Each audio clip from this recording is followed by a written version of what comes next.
The maneuvers you will see demonstrated here this afternoon are coordinated tactical techniques developed by Navy and Marine Corps pilots in both peacetime training and actual combat.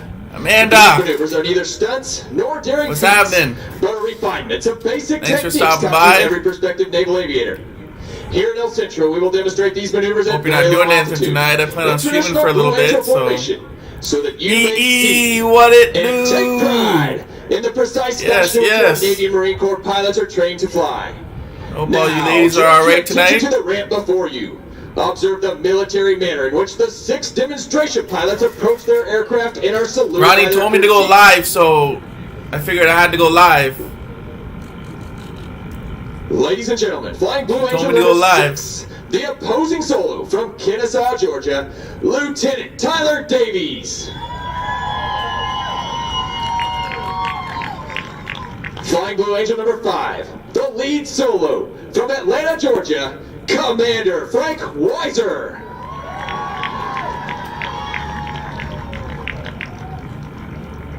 Flying Blue Angel number 4, the slot pilot from McPherson, Kansas, Lieutenant Lance Benson.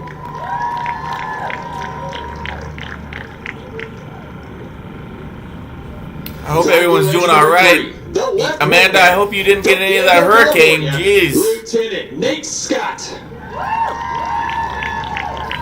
Can't believe some of the people lost their homes, lost their businesses, Flying Blue Angel lives number 2, lost. the Like, right wing man from Fremont, California. I don't know. I don't get it. Like, it just ruined so many lives. Ladies and gentlemen, Flying Blue Angel number 1, the commanding officer and flight leader of the Blue Angels. Man, I hope you're alright. I hope you didn't get flooded or anything like that. Commander Ryan Bernacchi. Yeah, I went to Florida. Yeah, I know. But I didn't know if Houston maybe got some rain or anything. But that's good then.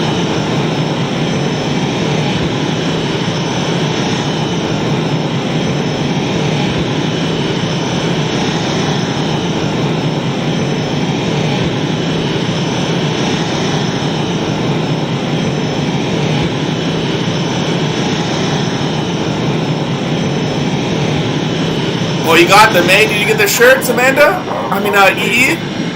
I heard about that. I heard you could order them online, too. Yeah, I seen that. All those toys. The double-eyed toys.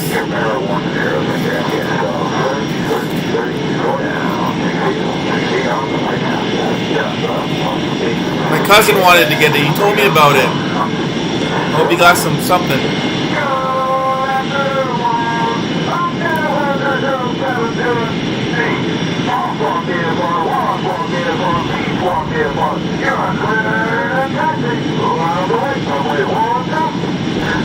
I just had some taco bites, some sour cream and some hot sauce, and some Caesar salad. That's what I just had. Oh, you need one more, yeah? They'll probably sell out, EE. They'll probably sell out.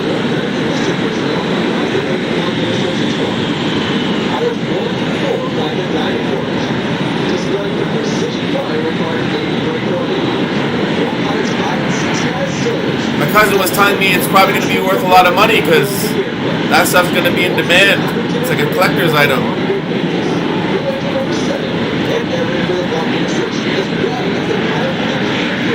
Yeah, the adult Happy Meals. Yeah, that's another thing, Ronnie. That's a whole different thing. But yeah, the adult Happy Meals.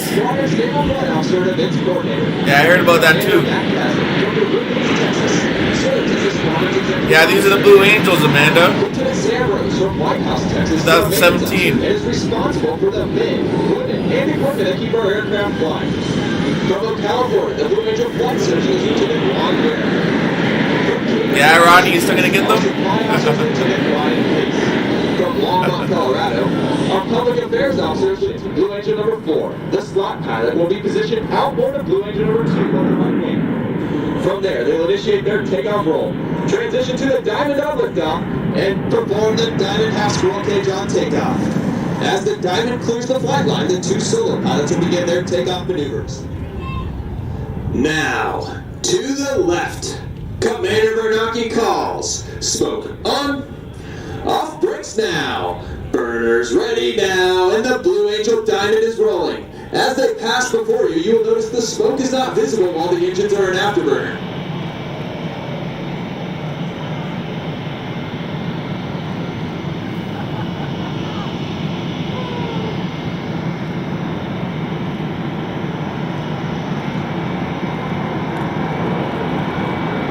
$500, yeah? Yeah, I only seen the shirt and the toys. I didn't see the hoodies.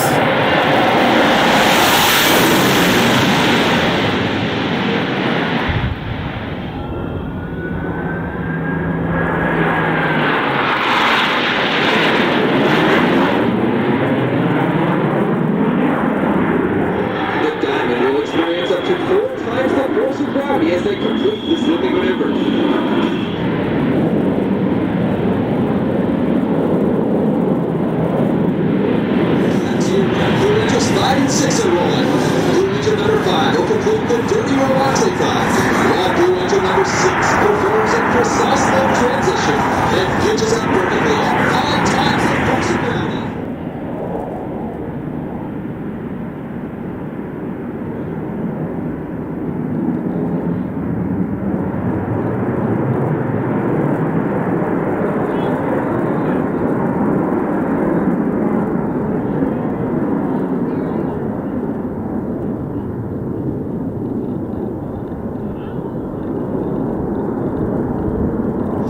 will give you the opportunity to get a close look at the precision flying that produces the 18-inch wingtip to canopy separation between these 4 aircraft. From the right, the blue I've been pretty good, EE. I hurt my foot a few weeks ago at the Wu-Tang concert. And it's taken a while to heal, so I've been missing some work. I'm supposed to go into work tomorrow, but I got a doctor's appointment on Thursday. So I've been going into work, but like my foot was cramping up by the end of the day, so I don't want to push it because I don't know really what's wrong with it. So I'm gonna check it out. Yeah, I've been all right. I went to my cousin's wedding on the weekend. I had a really good time, so that was fun. What about you, E? I just ate, Amanda. I just had some taco bites, sour cream and hot sauce, and Caesar salad. What did you have tonight, Amanda? 360-degree rolling maneuver.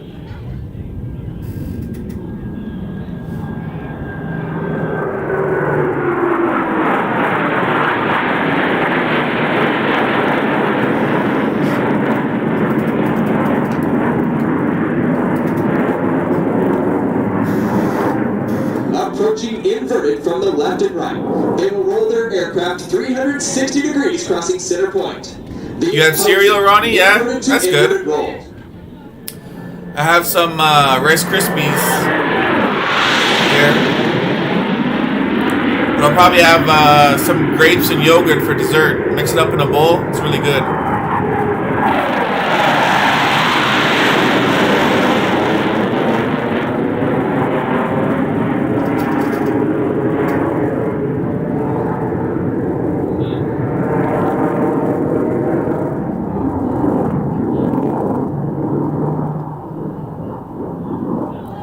Yeah, I know I gotta take care of myself. I'm getting older. So things aren't working like they were in their 20s.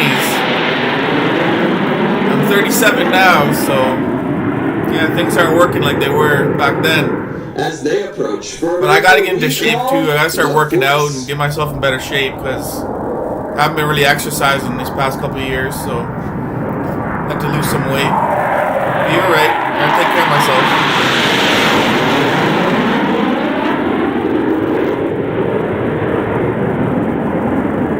Oh, you're making soup, yeah? Yeah, that's good. Soup's always good. I had soup for part of the meal yesterday at the wedding. Or the day before at the wedding on the 1st. Is called for the extension of the landing gear and tail hooks by the 4 Diamond pilots as they execute a maneuver performed by no other jet demonstration team in the world today. From the left, the Diamond Dirty Loop.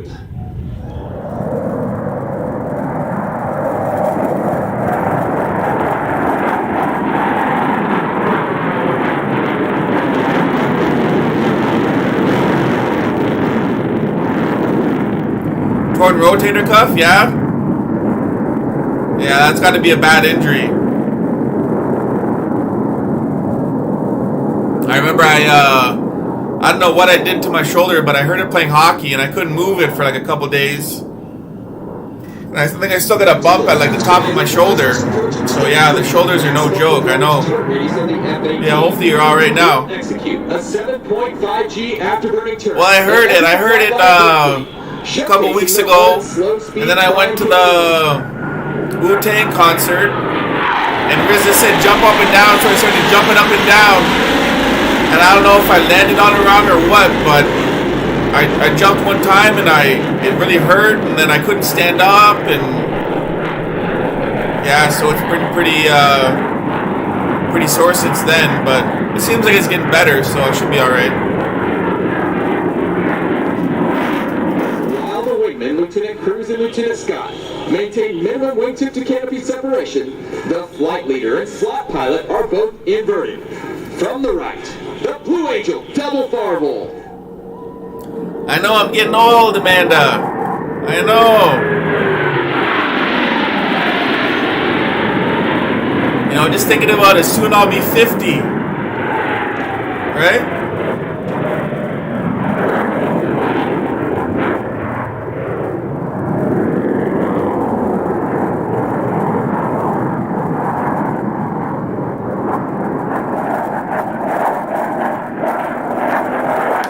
Oh, you went to see Bad Bunny? Yeah? Nice. They were at the arena that I work at, and they got a really good turnout from it. Seemed like a lot of people like that guy.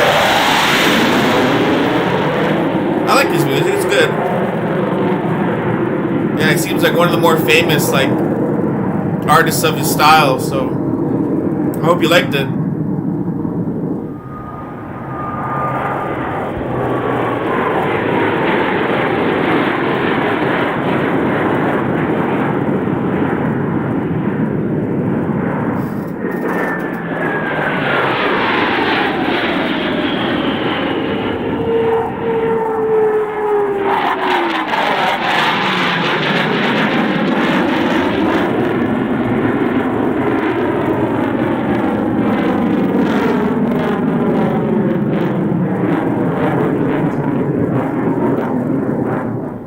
What do you eat?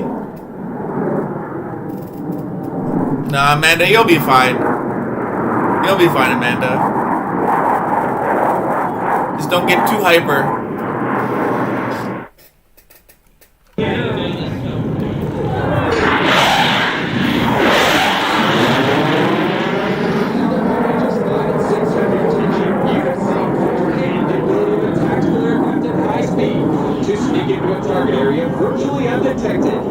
Lieutenant Davies will complete the maneuver with a series of vertical rolls, while Commander Weiser completes his rendezvous with the diamond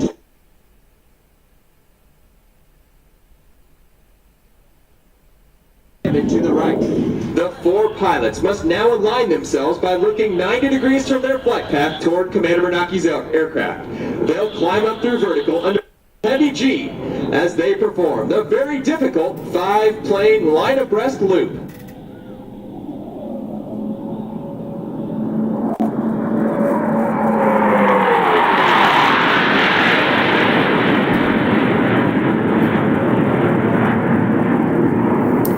No, I haven't seen it, Ronnie. I seen there was some controversy about something.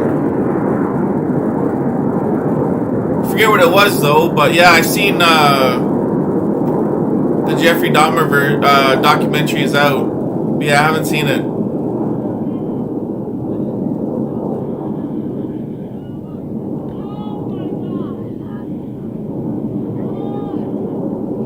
And then Ronnie, I seen that you posted a video on his murderer, but I didn't see that either.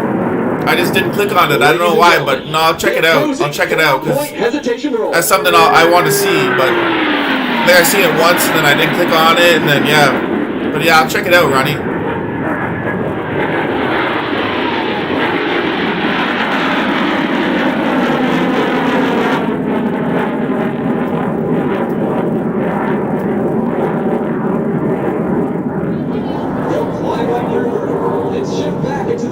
I have been watching your morning coffees though, Ronnie. These have been good to watch.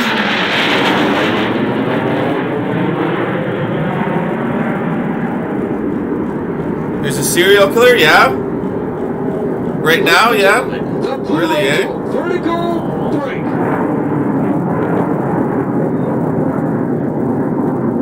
Yeah?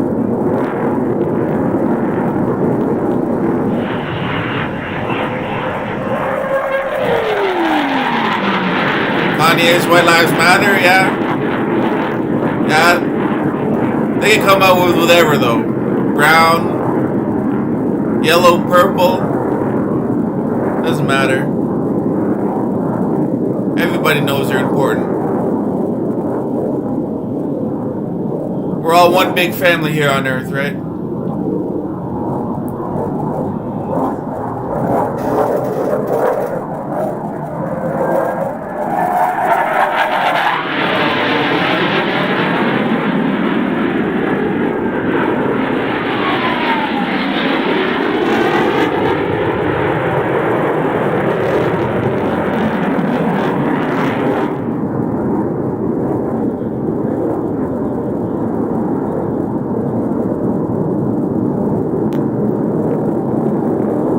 Look at how close they're flying. Wow. Jeez. As the formation pulls to level, each pilot will perform an individual brake turn and exit the flight line in a separate direction. The Blue Angel. Barrel, roll, brake.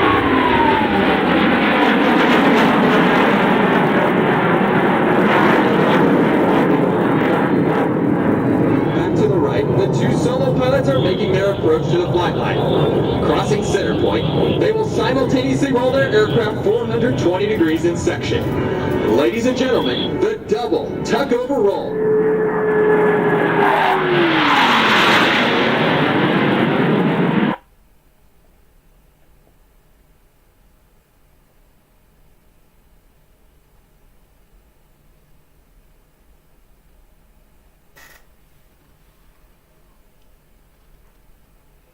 He's killing men. Welcome to Tesla AI Day 2022. I do want to set some expectations with respect to our Optimus robot. As you know, last year it was just a person in a robot suit. But we've come a long way, and it's I think compared to that, it's going to be very impressive. So should we bring out the bot? Before we do that, we have one little bonus tip for the day. This is actually the first time we try this robot without any backup support, cranes, mechanical mechanisms, no cables, nothing. Yeah, we want to do it with you guys tonight, but it's the first time, so let's see. You ready? Let's go.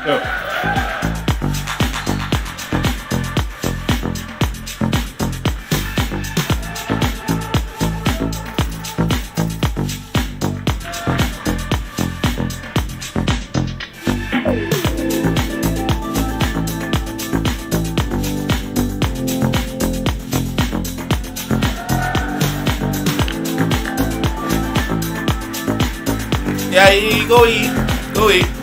I'll be here for a little bit longer. Here for over an hour, I'm sure. Thanks for stopping by, though. I'm sure you got a lot of McDonald's to eat. I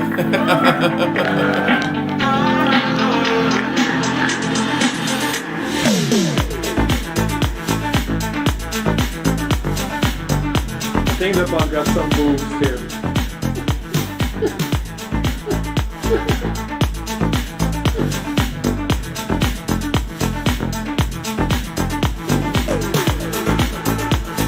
So this is essentially the same full self-driving computer that runs in your Tesla cars, by the way.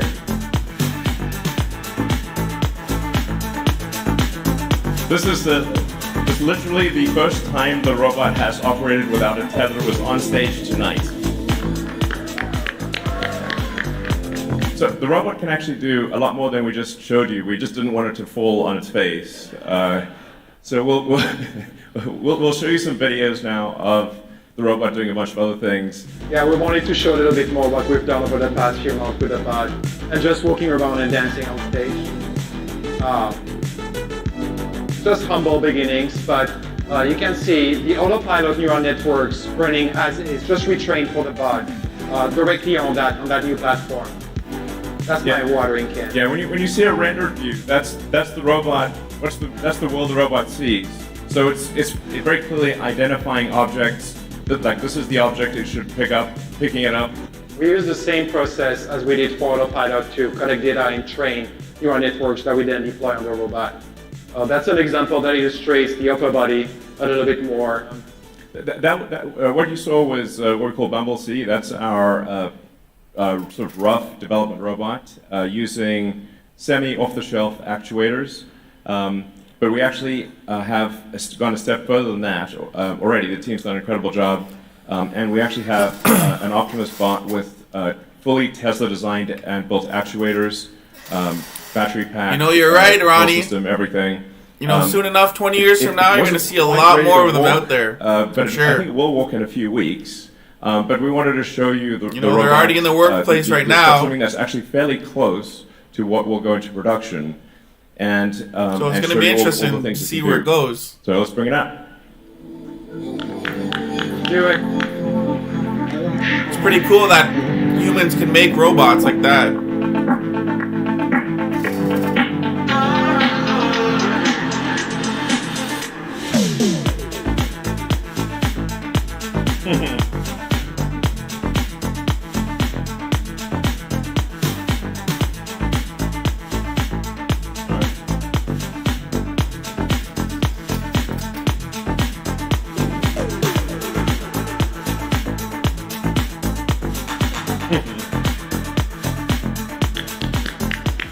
with the degrees of freedom that we expect to have in Optimus Production Unit 1, which is the ability to move all the fingers independently, to have the thumb have 2 degrees of freedom, so it has opposable thumbs, and both left and right hand, so it's able to operate tools. Yeah, it is. I know, Ronnie. Our Like, goal is to make you think like a useful 50 years down the road, like robot what's going to as happen, quickly as really? You know. possible. But Optimus is designed to be an extremely capable robot. You know, I'm sure but you'll made in see very high things volume, like probably robot often kills a million units. human, or It is expected to cost much less than a car.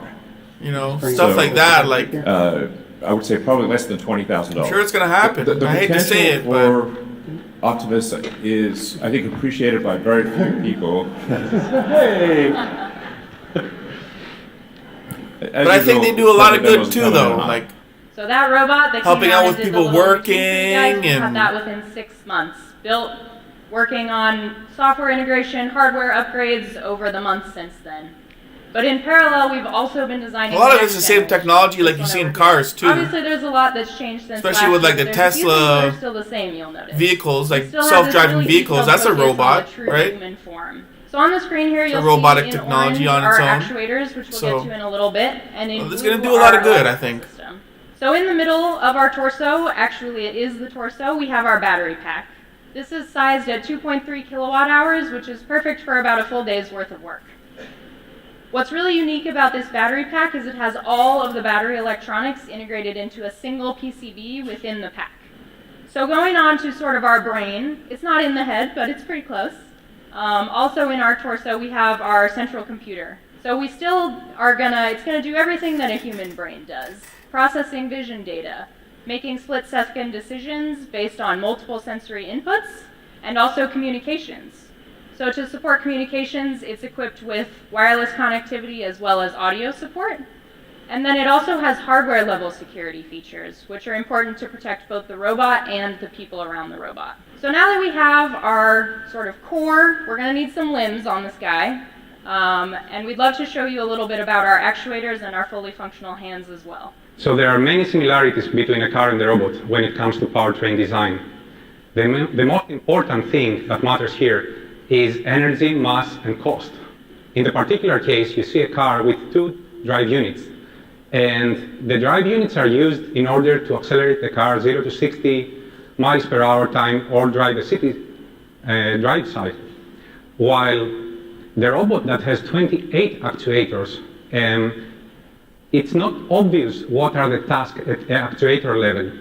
So we have tasks that are higher level, like walking or climbing stairs or carrying a heavy object, which need to be translated into joint specs. The rotary actuator in particular has a mechanical clutch integrated on the high-speed side angular contact ball bearing, and on the high-speed side and on the low-speed side a cross roller bearing, and the gear train is a strain wave gear. There are 3 integrated sensors here and a bespoke permanent magnet machine. So our actuator is able to lift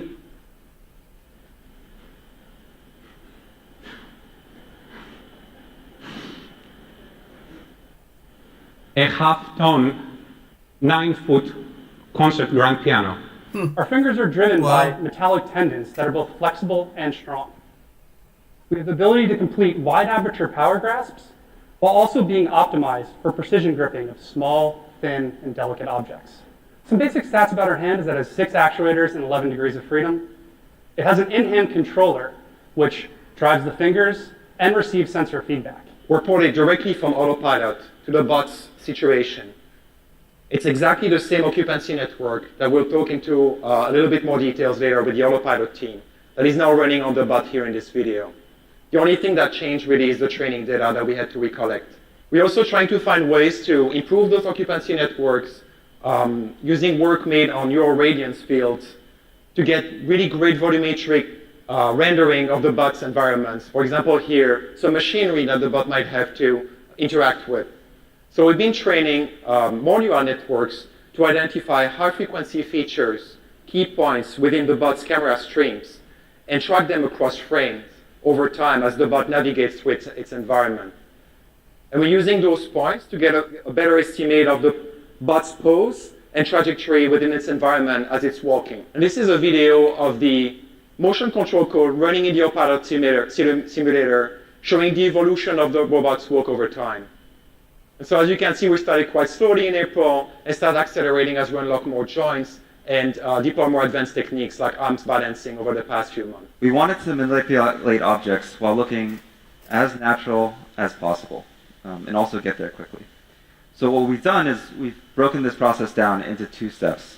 First is generating a library of natural motion references, or we could call them demonstrations. And then we've adapted these motion references online to the current real-world situation. So let's say we have a human demonstration of picking up an object. We can get a motion capture of that demonstration, which is visualized right here as a bunch of keyframes representing the locations of the hands, the elbows, the torso. We can map that to the robot using inverse kinematics. And if we collect a lot of these, now we have a library that we can work with. But a single demonstration is not generalizable to the variation in the real world. For instance, this would only work for a box in a very particular location. So what we've also done is run these reference trajectories through a trajectory optimization program, which solves for where the hand should be, how the robot should balance during when it needs to adapt the motion to the real world. So for instance, if the box is in this location, reading, Amanda? Yeah. The optimizer will create this trajectory instead. I think the first thing within the next few weeks How is the is soup? to get Optimus at least at par with Bumblebee, the other bot prototype you saw earlier, and probably beyond. We're also going to start focusing on the real use case at one of our factories and make this product a reality and change the entire economy. All of this was done in barely 6 or 8 months. Thank you very much. It was good, yeah. That's what I like to hear. I gotta make a chili pretty soon. I like making chilies in the wintertime. Nice warm hearty meals. I like making my own chili.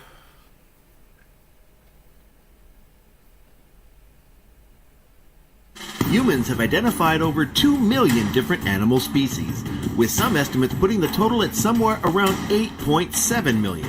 Not all of them are friendly, as you will soon find out in this video. No worries, you get to watch from the safety of your own habitat. Let's get started.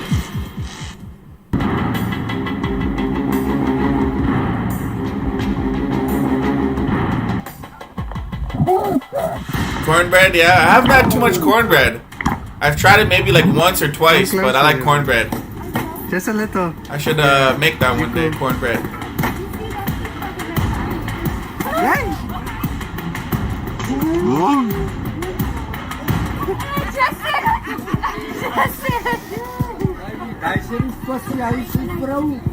I just said, did you see the TikTok of the guy?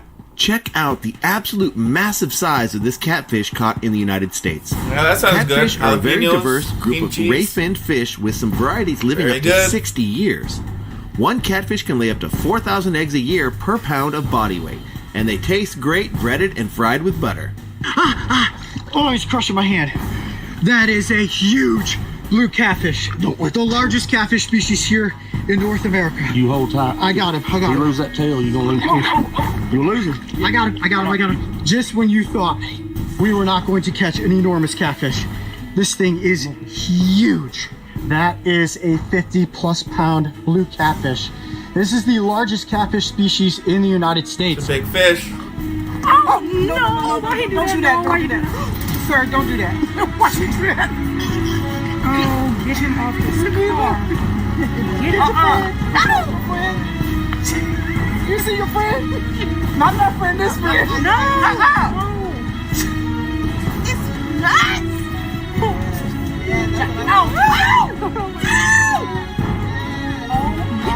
God, get him off this car. Get him off the car. Please go. Go. This is Yeah, not Coolio. Yeah, I heard that. There's nothing I about heard this that, next yeah. clip that is even remotely safe. Please don't Yeah. do anything you're about to see. Heart attack, wow. Raise the head. Turn the head. And he thought he wasn't going to make 21, right? Like in his lyrics? Get Get them, when he get died them, at Leo. 59, Get right? them, Leo. Get them, Leo. Get them, Leo. You know, I'm sure he lived a nice, happy life with making like 1 or 2 hits, right? Nah, take it in there. Take it in the bush. Take You it know, in the that's bush. all it takes, 1 or 2 Nah, hits, Leo. and Go in the- become famous. And Wow. That was dramatic. Oh my God. Oh. Oh. Oh my God. Where's the lifeguard? Oh my God. Oh my God. I know It's I a had rare experience to be able to the touch a CD whale, too, yeah. much less And give I it had some the CD scritches. too. Just Back in the listen to 90s when whale Dangerous sing Minds as this came out, lady I had gets the up CD. close and personal for a once-in-a-lifetime experience. I think Pimp C was on that too with Having Things, wasn't he? I think that was on the same CD. Love to do this. Watch this. Watch this. Living in Alaska, you're gonna run into a moose from time to time. An estimated 200,000 moose call Alaska home compared to 736,990 people. That's about 3.7 Alaskans per moose. That's the highest moose to person ratio in the U.S.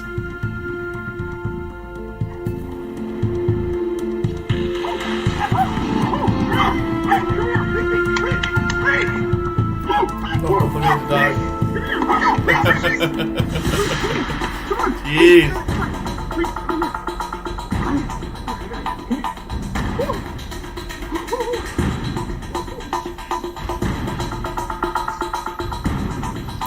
Oh yeah, Amanda, yeah?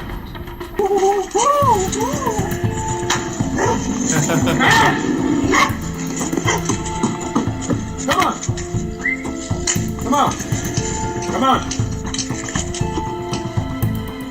I think there's a backstory between the bear and this Russian dude. This can't be the first time they've met. The guy sticks his entire hand in the bear's mouth. Wow. In any case, please do not try this at home with your own pet bear.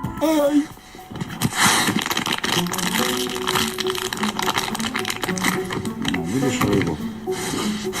Ну, прикол стоит, да? Ну, так у него молоденький, зубки остренькие, но неприятно так. Ну, нету никаких. Это ужасно. Вообще сосиску держишь прям в рот, ему даешь, он ждет, пока руку не вынешь. Что, встать тяжело, да? Слишком сильно. If you see a buffalo enjoying a bath, do yourself and the buffalo a favor. Just let him enjoy some peace and quiet and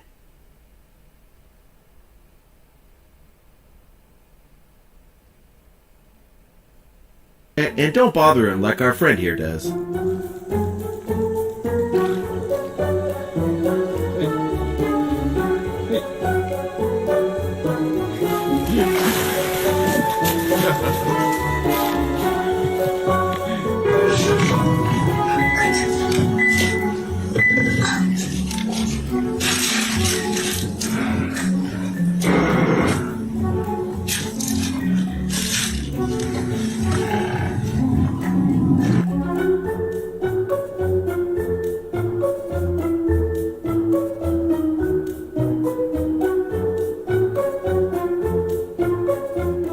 There is a safe distance from which to observe an alligator.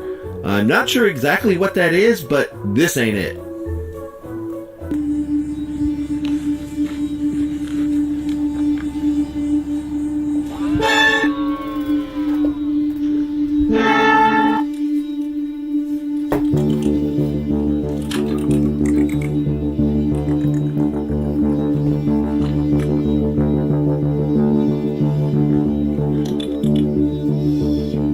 This kid is lucky that there's some heavy-duty glass between him and this hippo.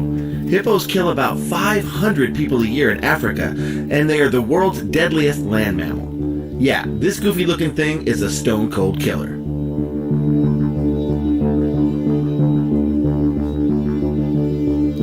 I didn't know they were that dangerous.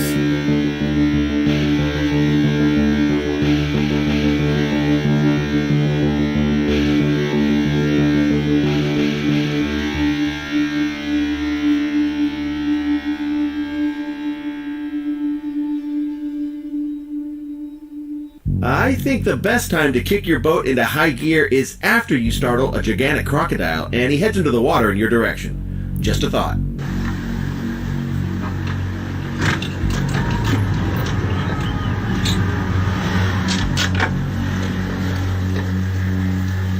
Wow, that thing's huge. Oh great, now I have to worry about snakes dive bombing me from atop power lines. That's just great. You found alligator, Amanda? Yeah? I never tried it.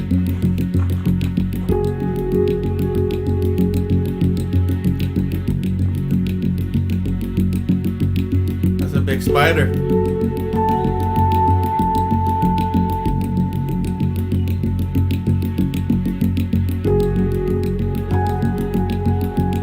If this tortoise can do this to a hot dog this quickly, just imagine the damage they could do to your fingers. Please do not pet the tortoises.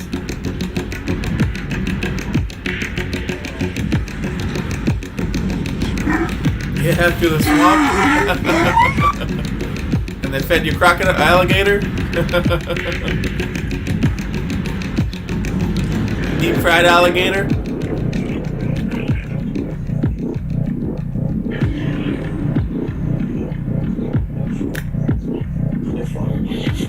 This snake wrangler is the absolute man. He shows no fear going up against this poisonous rattlesnake.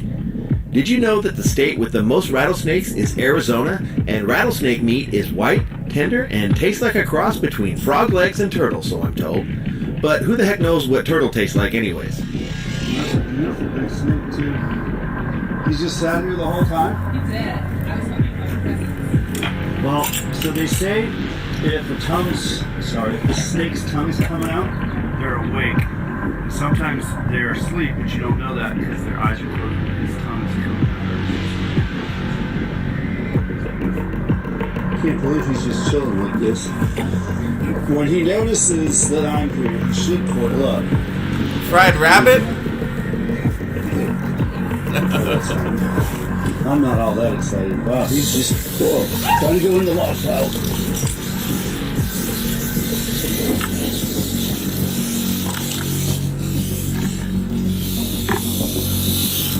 He's in. You're good. Man, did he come alive quick? He was shooting towards your log pile. If you see this bear, please call your local authorities. He's wanted for shoplifting and could strike again any moment. We got a moose and a black bear. Both going on each other.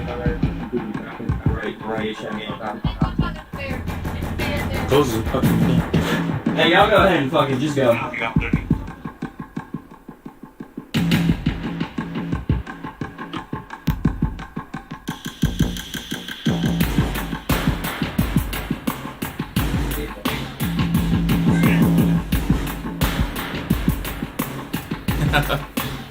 Yep, the vegan vegetarians.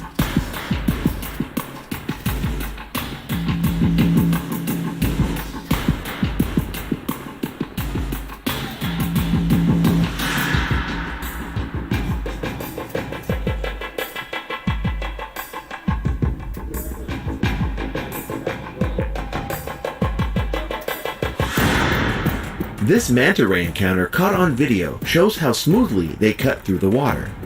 Manta rays have the largest brain to size ratio of any cold-blooded fish and pose absolutely no danger to humans.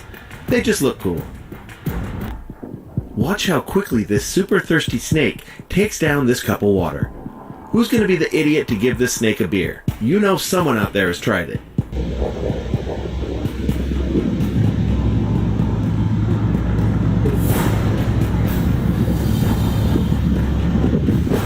She drunk. That's crazy.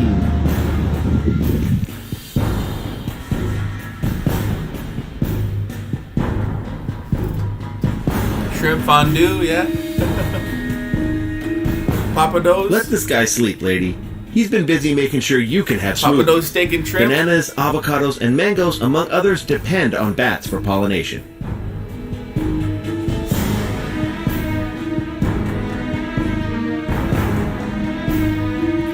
My favorite dish, don't know. I like a lot of things. Yeah, I like a lot of things. Nothing out of the normal.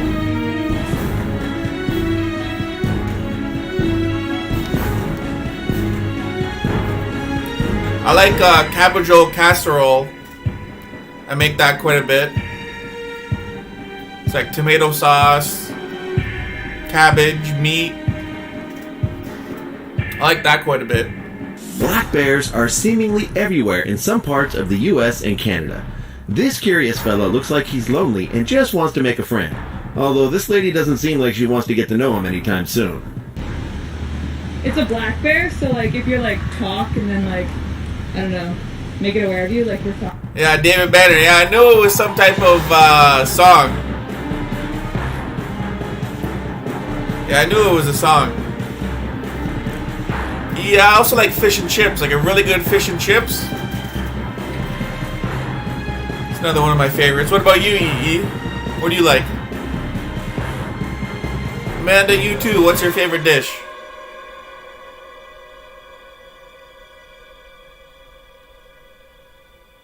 Please tell me you've learned to stay away from dangerous animals after watching that compilation of scary wildlife footage.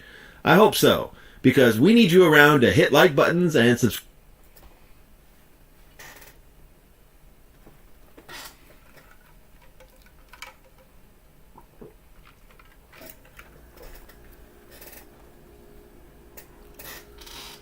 Yeah, I like food too. Here's how you can protect your bank card from potential fraudsters. Use a marker and cover the last 4 digits. You can also use a sticker that's easy to remove and place it over the security code. Have you had a house guest that didn't use a coaster? Get a hairdryer and hold it a couple of inches away from the stain. Blow it on medium heat for a couple of minutes to evaporate the watermark. If a faded ring remains, mix equal amounts of vinegar and olive oil in a bowl. Wipe it onto the marked area and rub it in until the stain disappears. Then wipe it off. Don't waste time scrubbing the burnt stains off the bottom of a pan. Instead, fill it with water and add 3 tablespoons of salt. Let it sit overnight as the salt dissolves the burnt marks. And in the morning, pour the water out of the pan. This way, it will be much easier to scrub all that grease off. Picture this. You're on vacation and your shirt has become all crinkled inside the luggage. You need it tonight, but the hotel doesn't have an iron. Don't panic. Hang the shirt up in the bathroom. Yeah, I want to go to New Orleans, the Amanda. heat and moisture will unwrinkle your shirt. That's one place I'd like to go. It won't be perfect, but it will get much better without any effort.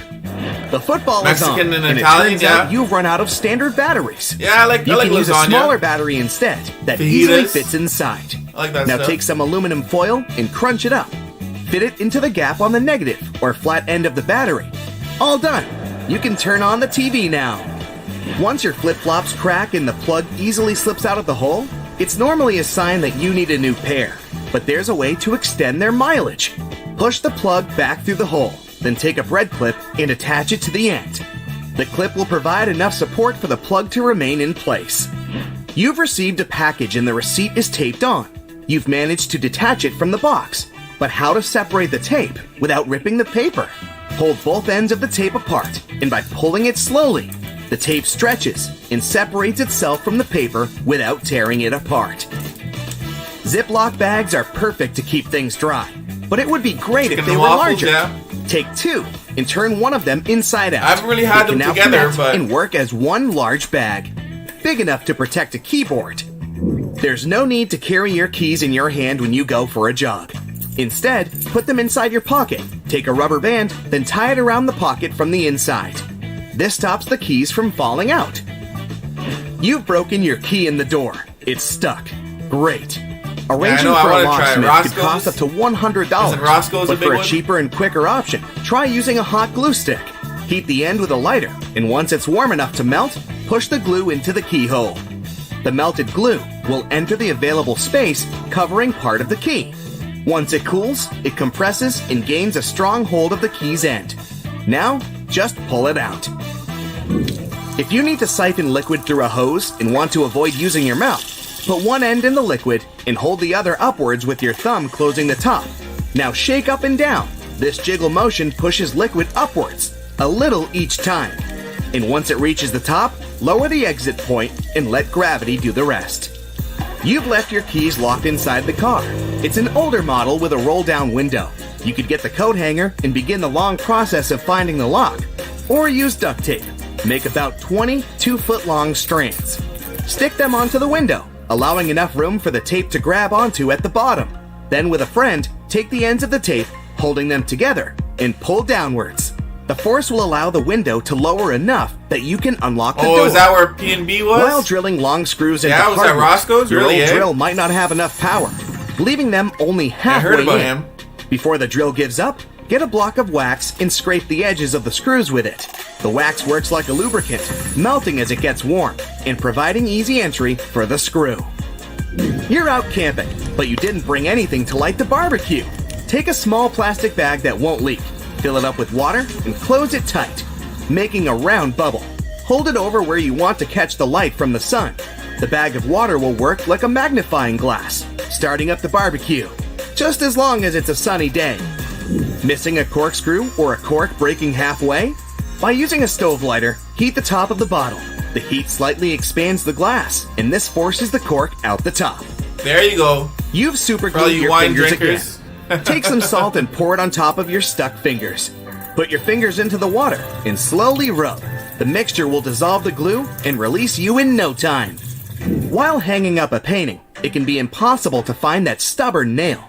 Place a fork upside down and insert it so the nail is in between the middle fork teeth.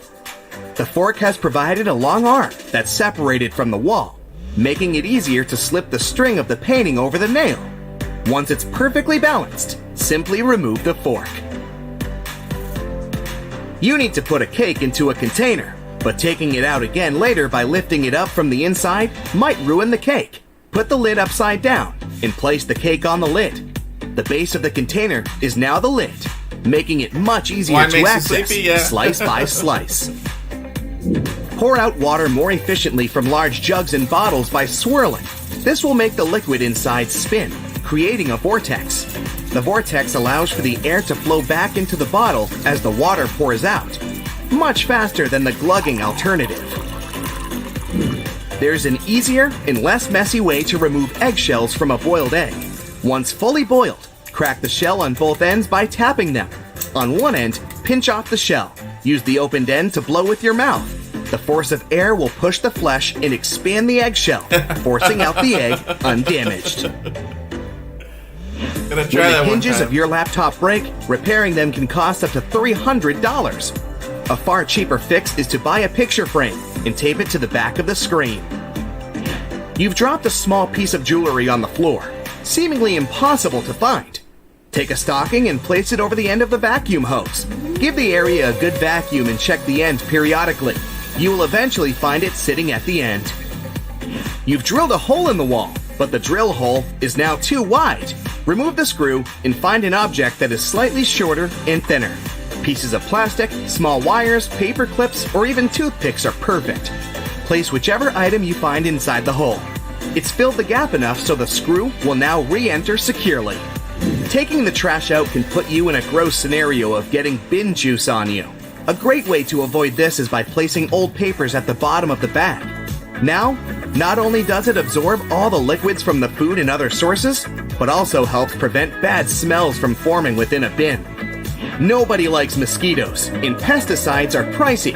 A cheap alternative is to take a plastic bottle and cut the top part off from the bottom of the funnel. After removing it, turn it upside down and put it inside the bottle. Mix 2 cups of warm water with 2 tablespoons of sugar. The mosquitoes will be attracted to the formula inside and become trapped. Now just sit back and relax without getting bitten.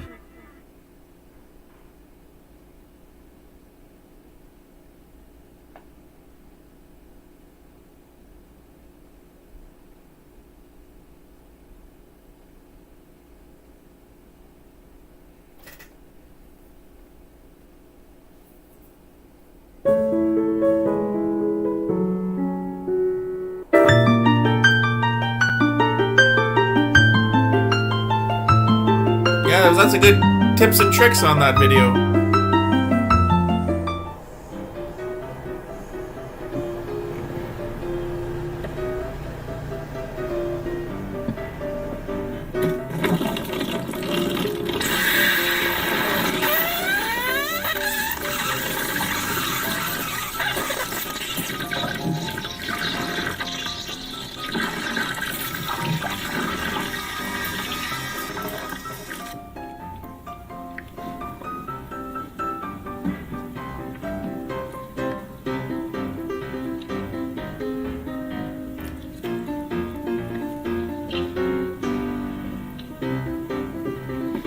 Probably another 45 minutes, Amanda.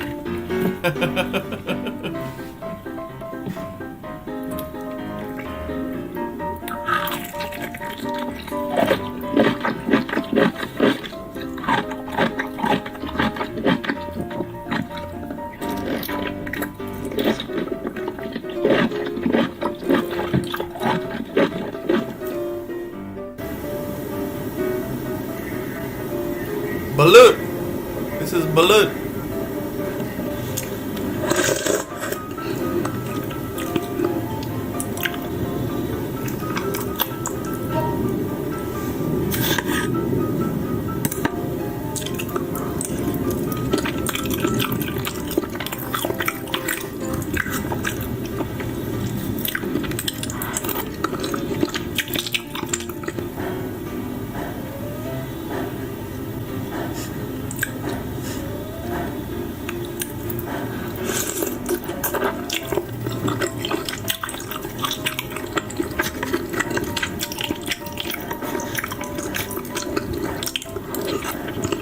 Oh, you gotta go get him? Alright.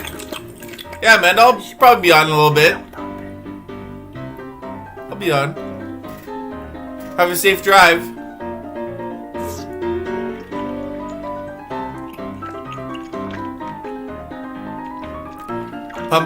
Pumpkin spice latte. Yeah, I heard that's the big thing around this time of the year. I've never had one, but...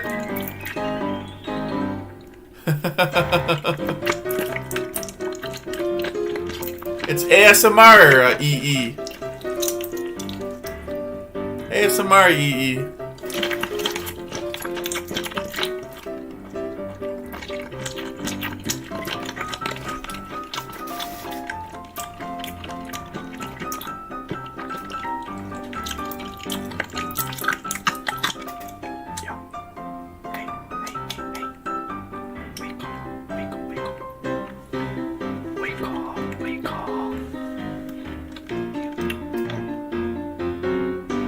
기름장에 찍어서.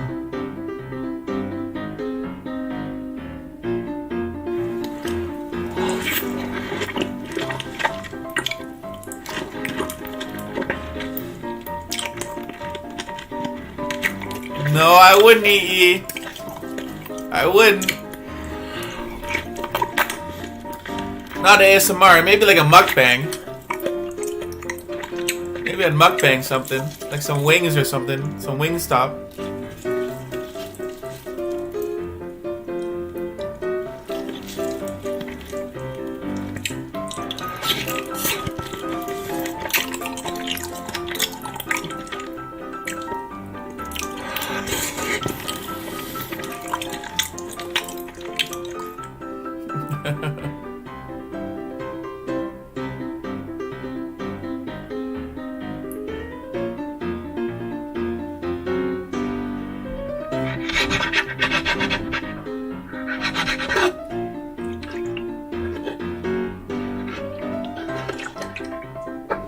I'll be back in a second.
Tuesday guys, chúc như thế này.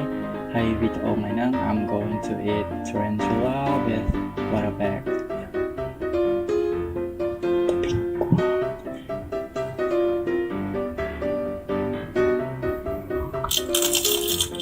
Good thing you already ate, EE.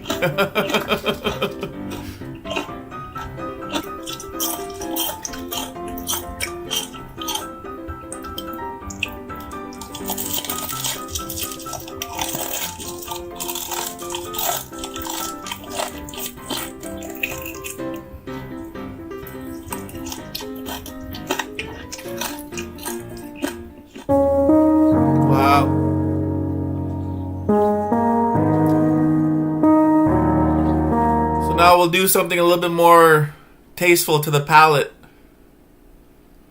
Something most people I think might like a little bit more.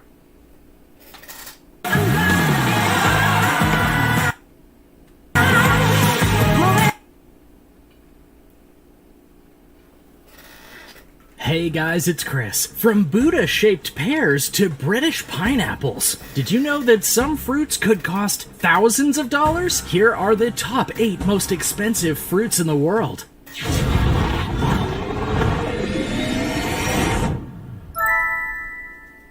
Number 8. Buddha-shaped pears. The Buddha-shaped pear is perhaps the most unique-looking fruit on Earth. Right down to the facial details, these pears look exactly like little Buddha figurines. Since the dawn of agriculture, humans have been experimenting with their fruits and vegetables.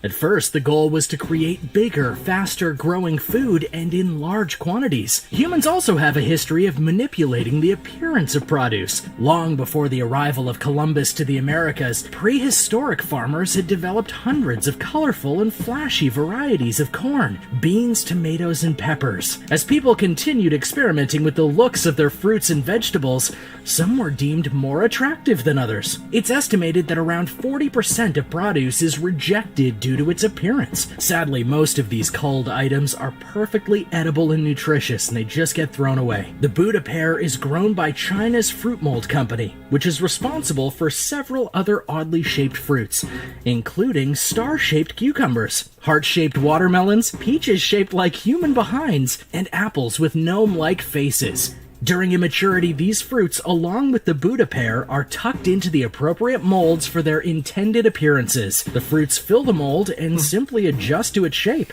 In 2009, one Buddha pear cost around $7.32. These days, they're a bit more reasonably priced, at least in the Netherlands, where 10 Buddha pears can be purchased for $33.89. What a steal. Number 7. ᴑɪ괰ɪᴛɪ apples. In English, ᴑɪ괰ɪᴛɪ means world's number 1. ᴑɪ괰ɪᴛɪ apples originated in Morioka, Japan in 1978 and are still primarily grown in Japan. They are round in shape and are one of the largest apples in the world, weighing up to 2 pounds each, and are a cross between Red Delicious and Golden Delicious apples. Those are 2 of my favorites. To reach their huge size, they require a bit of extra attention during the growing season. ᴑɪ괰ɪᴛɪ apples are customarily eaten fresh rather than used for baking or cooking. They have a mild but sweet flavor with minimal tartness. Just one ᴑɪ괰ɪᴛɪ apple typically costs around $21. They are sold throughout the fall and early winter. I'm going to be looking for one of those. Number 6. ᴘɪ괱ɪᴛɪᴜ strawberries. Luxury fruit is popular in Japan because it connotates social status and is tied to cultural practices. In an interview with CNN, So-Yoon Shim, dean of the School of Human Ecology at the University of Wisconsin-Madison, explained that fruit plays an important role in Japanese gift-giving practices. It's only natural, then, that Japan is home to some of the world's most expensive luxury fruits. The country is reputed for carrying the world's most beautiful strawberries. They're called ᴘɪ괛ɪᴜ, which means beautiful princess, and have been grown at the Okuda farm for the past 35 years. The farm belongs to Okuda Nisho, who has spent decades perfecting his strawberries. In an interview with CNN, he explained that it took him 15 years to achieve the perfect ᴘɪ촛ɪᴜ strawberries, which are scoop-shaped and grow as big as a tennis ball. Nisho won't go into detail about his methods for growing these plump, juicy strawberries, and for good reason. The average price of a tennis ball-sized Bijenheim strawberry is $4,395. He only sells about 500 of them per year. But do the math, that's still a lot of money. And now for number 5. But first, what's the most you're willing to pay for, say, a pineapple? Let me know in the comments below. And be sure to subscribe to World List before you go anywhere.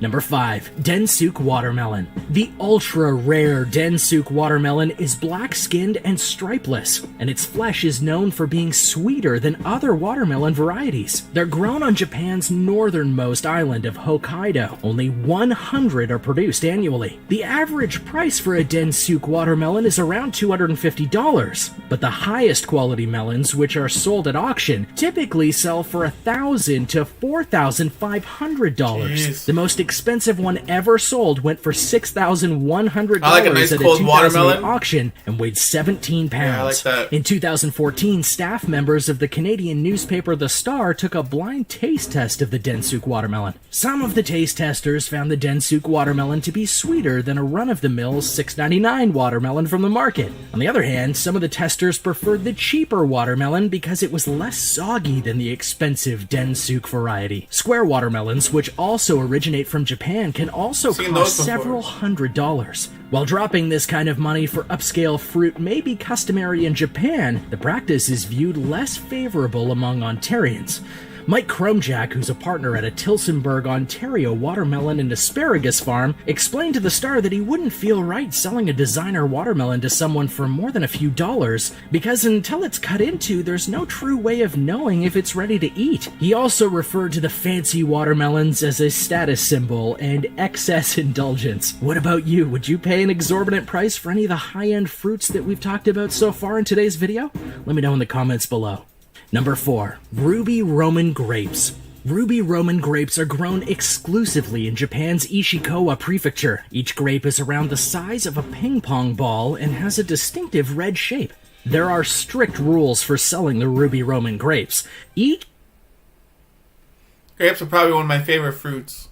I'm having grapes and yogurt in a bowl, mix it up together. Each grape really is good. inspected and must weigh at least 20 kilograms and have a sugar content of 18% or more. There's also a premium class of Ruby Roman grape, which requires each grape to weigh at least 30 kilograms, and each bunch of grapes to weigh at least 700 kilograms. In 2010, only 6 grapes were classified as premium, and in 2011, 0 grapes made the cut. The first Ruby Roman grapes sold for $910 per bunch in 2008, or roughly $26 per grape. In 2016, at the year's first auction at a wholesale market in Kanazawa, a bunch of Ruby Roman grapes sold for around $8,400. Double check the kilograms.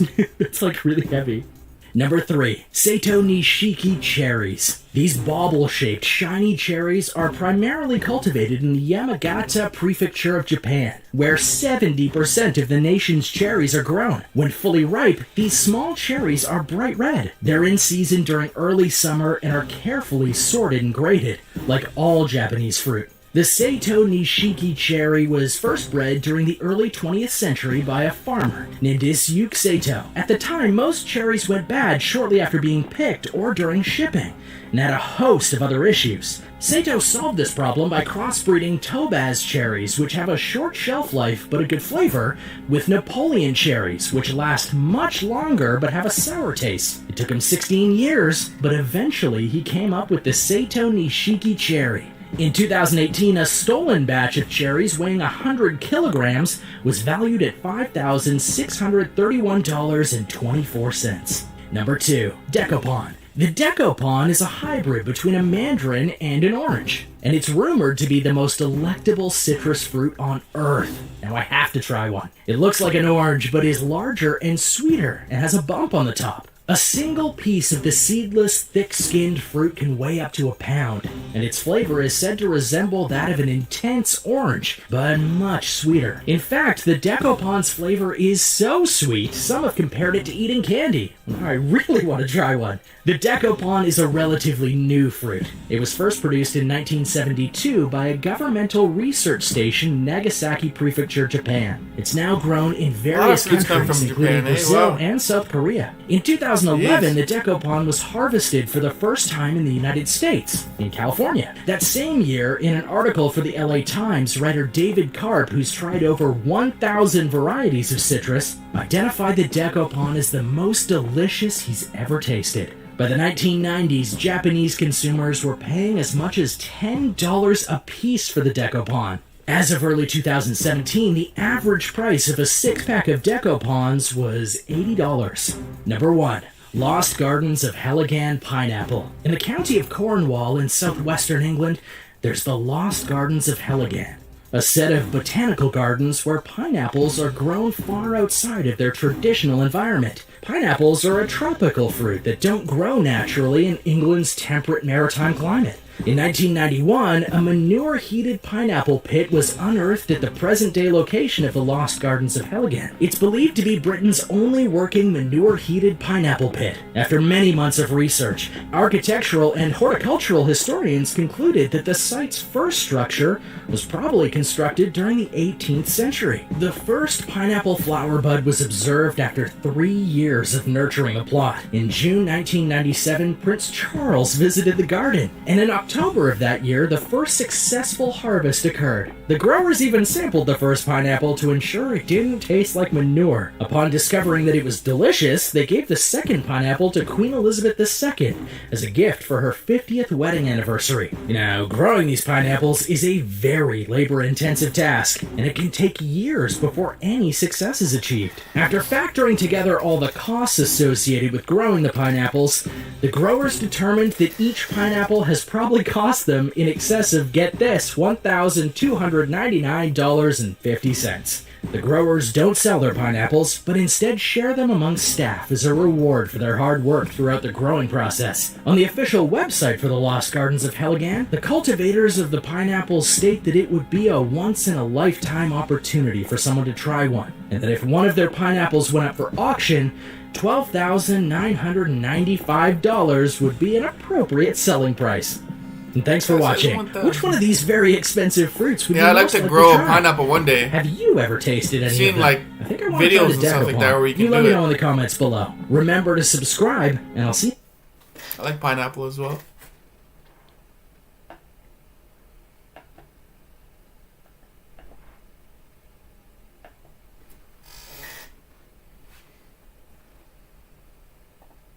This year.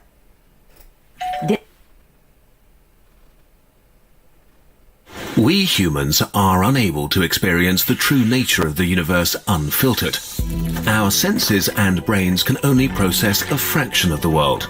So we have to use concepts and tools to learn about the true nature of reality. Technological progress not only widened our knowledge about the universe, it also made us aware of unsettling possibilities. In the future, it might become possible to simulate entire universes. But if this is an option, how can we know that it's not already happened?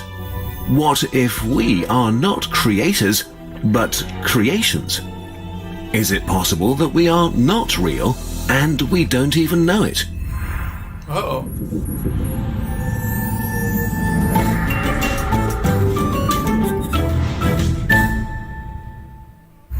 If our current understanding of physics is correct, then it's impossible to simulate the whole universe with its trillions and trillions of things. But we don't actually need to anyway. We only need enough universe to fool the inhabitants of our simulation into thinking that they're real. Who needs billions of galaxies? We only need the space our subjects are allowed to explore. The vast universe could just be a flat projection, and they would have no way to know.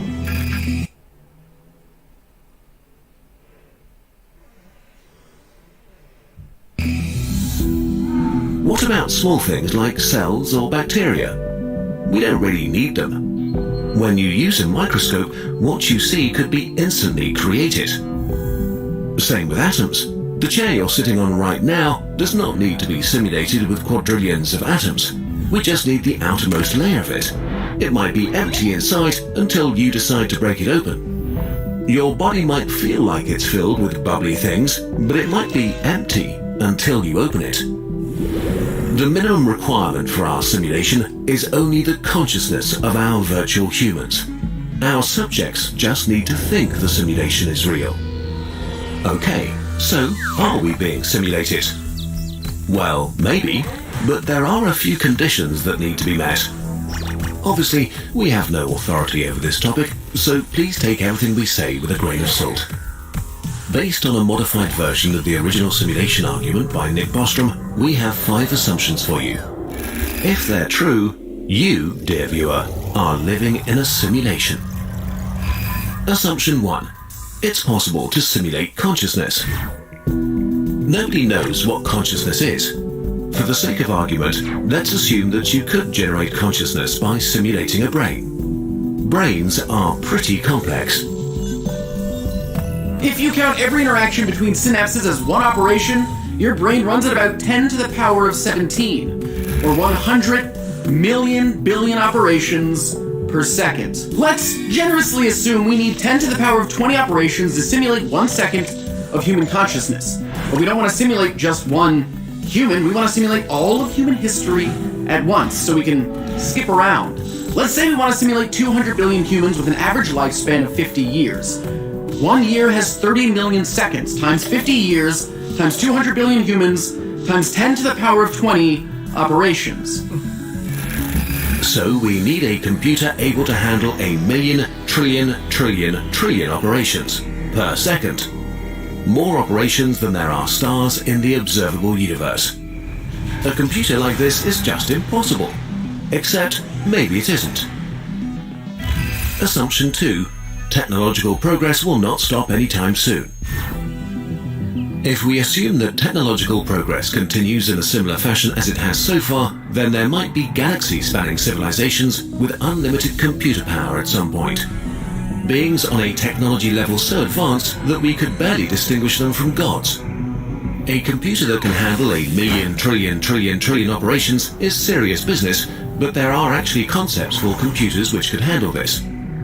The Matryoshka brain is a theoretical megastructure made up of billions of parts orbiting a star feeding on its radiation. A computer of this scale would have enough power to simulate many thousands, if not millions, of humanities at the same time. Other technologies, like high-end future quantum computers, might lower the size drastically, so it might be possible to do this with a structure the size of a large city, or even smaller. But only if there's still someone around to build the computer. Assumption 3.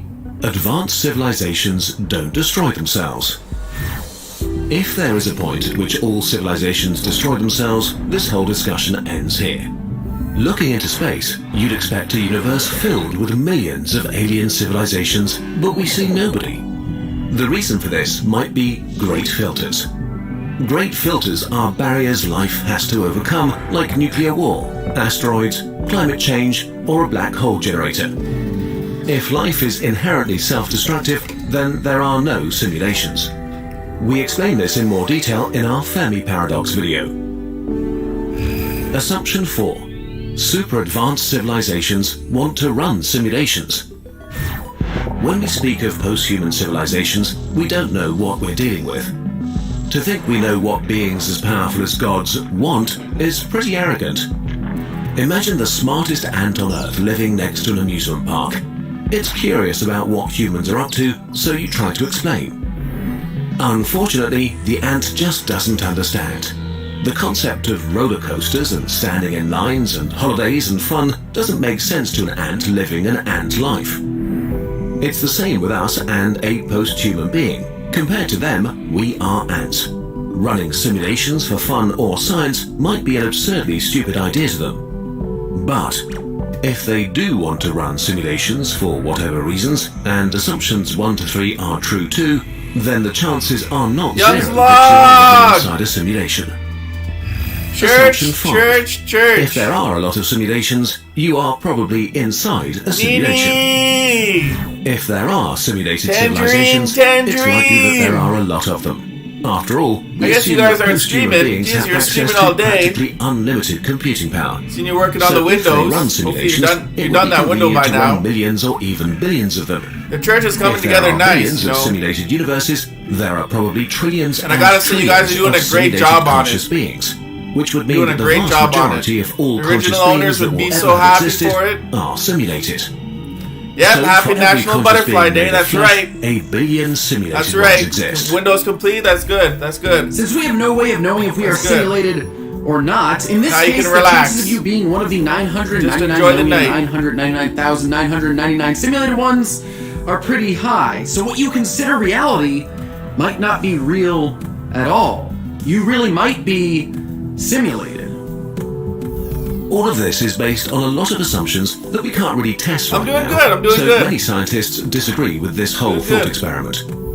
So don't burn your house down to test if there will be glitches. If you are simulated, hope not you that two much are changes alright. for you. You might be on a small planet speeding through eternal nothingness, or a simulation inside a computer. Your existence does not become more or less scary and bizarre. All we can hope to do is try to live good lives and have a good time. And That's hope right. that if we actually are Live good lives simulations and in have a a good time. supercomputer, nobody trips over the power cable. Brian is simulated too, yep. Oh. And Lauren's running the simulation. I think I just unplugged the He's simulation. having fun with it. But what if that doesn't matter? What if we are in one right now? What if you are simulated? Jake over at ᴘᴕ is looking into that. Click here to watch his video and subscribe to his channel.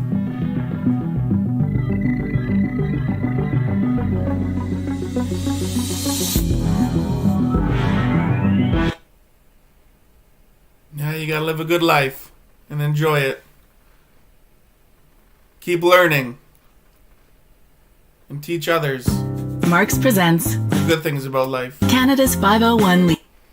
But is what I'm saying a simulation? Is it real? Wow, look at that.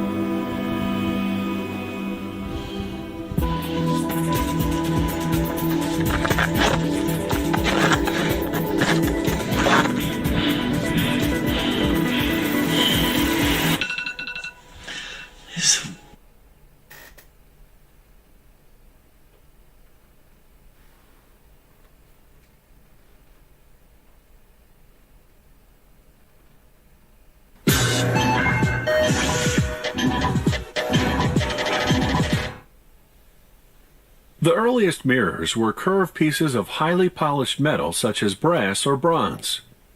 They're even mentioned in the Bible. Then, in the 14th century, the Venetians invented very crude glass mirrors that reflected off a metallic backing. They later perfected this technique using an amalgam of one. No bathrooms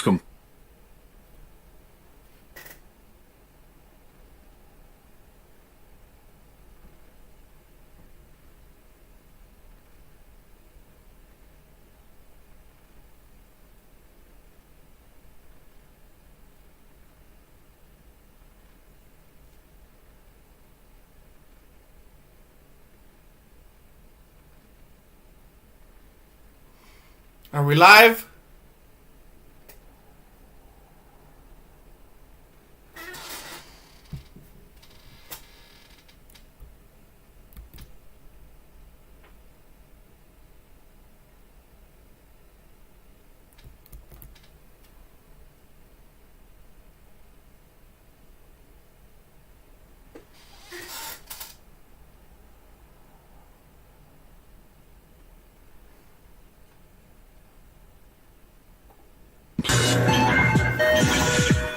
It'd be good to know like what videos you can show so I don't run into this problem, but The earliest mirrors were curved pieces of highly polished metal such as brass or bronze. that's alright.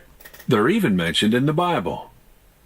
Then, in the 14th century, the Venetians invented very crude glass mirrors that reflected off a metallic backing. They later perfected this technique using an amalgam of tin and mercury.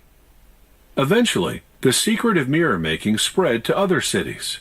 By 1835, a German chemist developed the silverback mirror that we know today.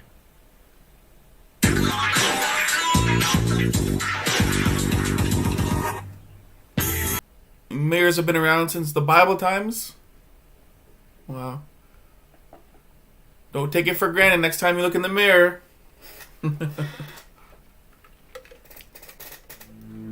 People are talking a lot about inequality these days, about the fact that the richest 1% have so much more than everybody else.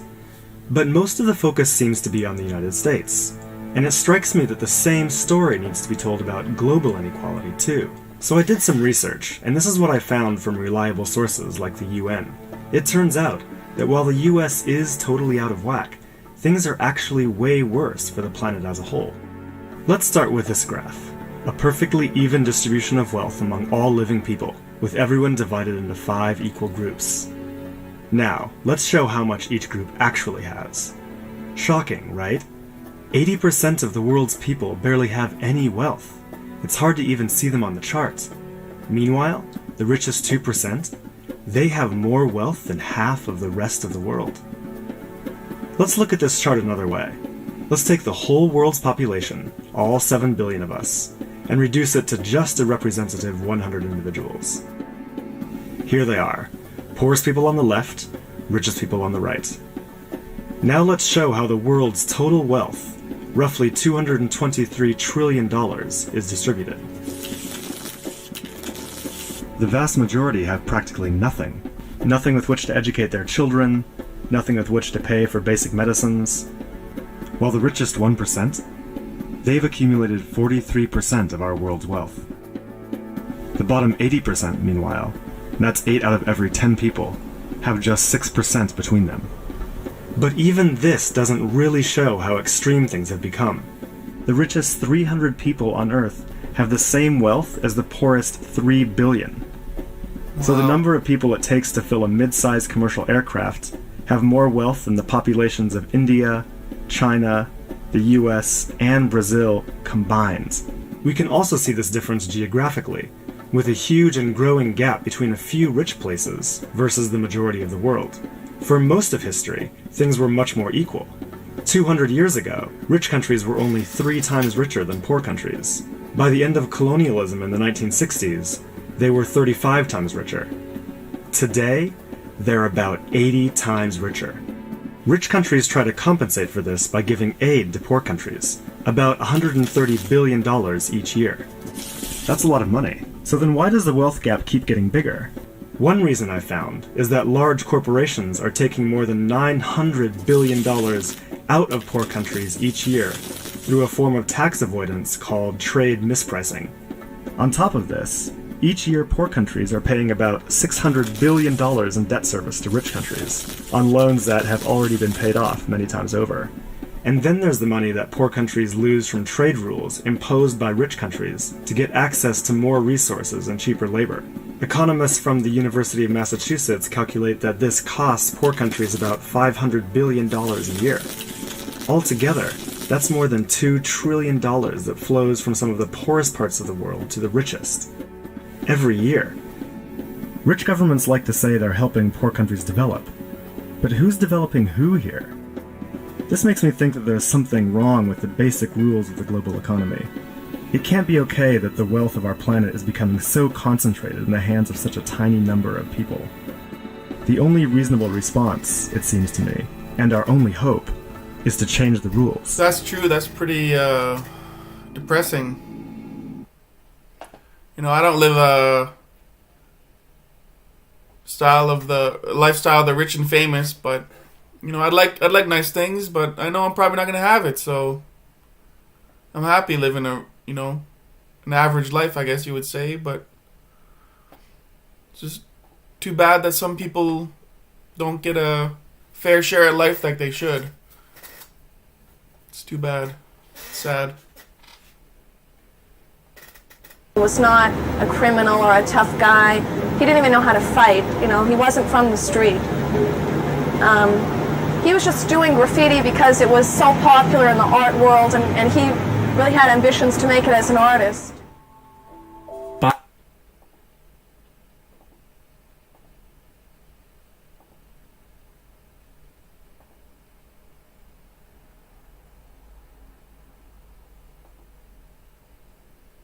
Basquiat had spontaneous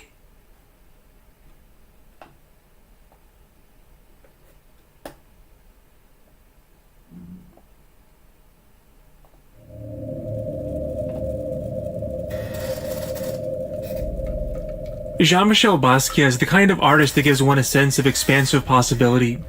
His paintings are flowing tapestries of figures and charged symbols, cultural references and esoteric allusions, like he was trying to take on the whole world.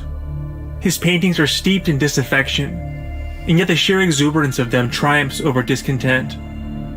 Basquiat did what all great artists have done. He made something brand new, and he made it look easy.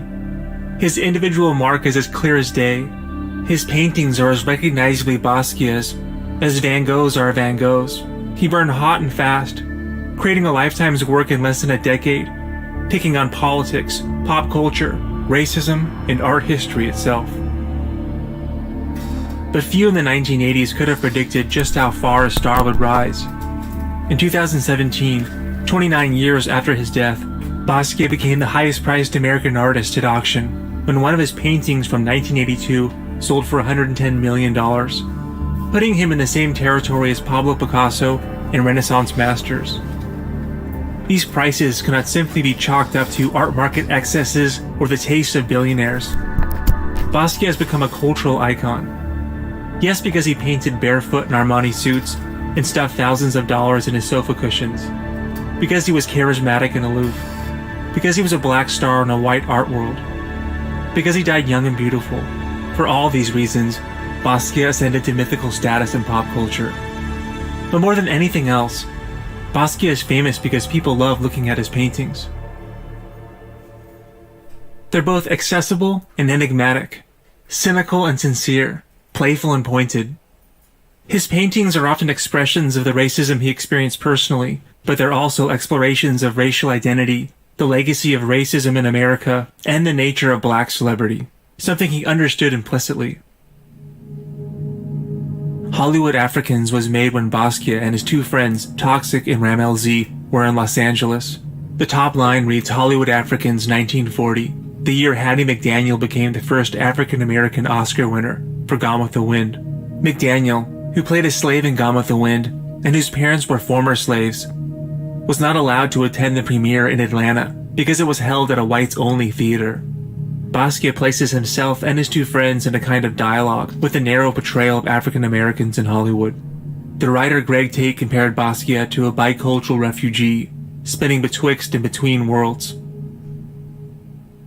Basquiat had a special affinity for jazz musicians, who were early black celebrities in America, and especially for Charlie Parker, a virtuosic saxophone player, who, like Basquiat, struggled with drugs and died too young. I think there's a lot of people that are neglected in art. I don't know if it's who made the paintings or what, but I don't know. Black people are never really portrayed realistically not even portrayed in modern art enough.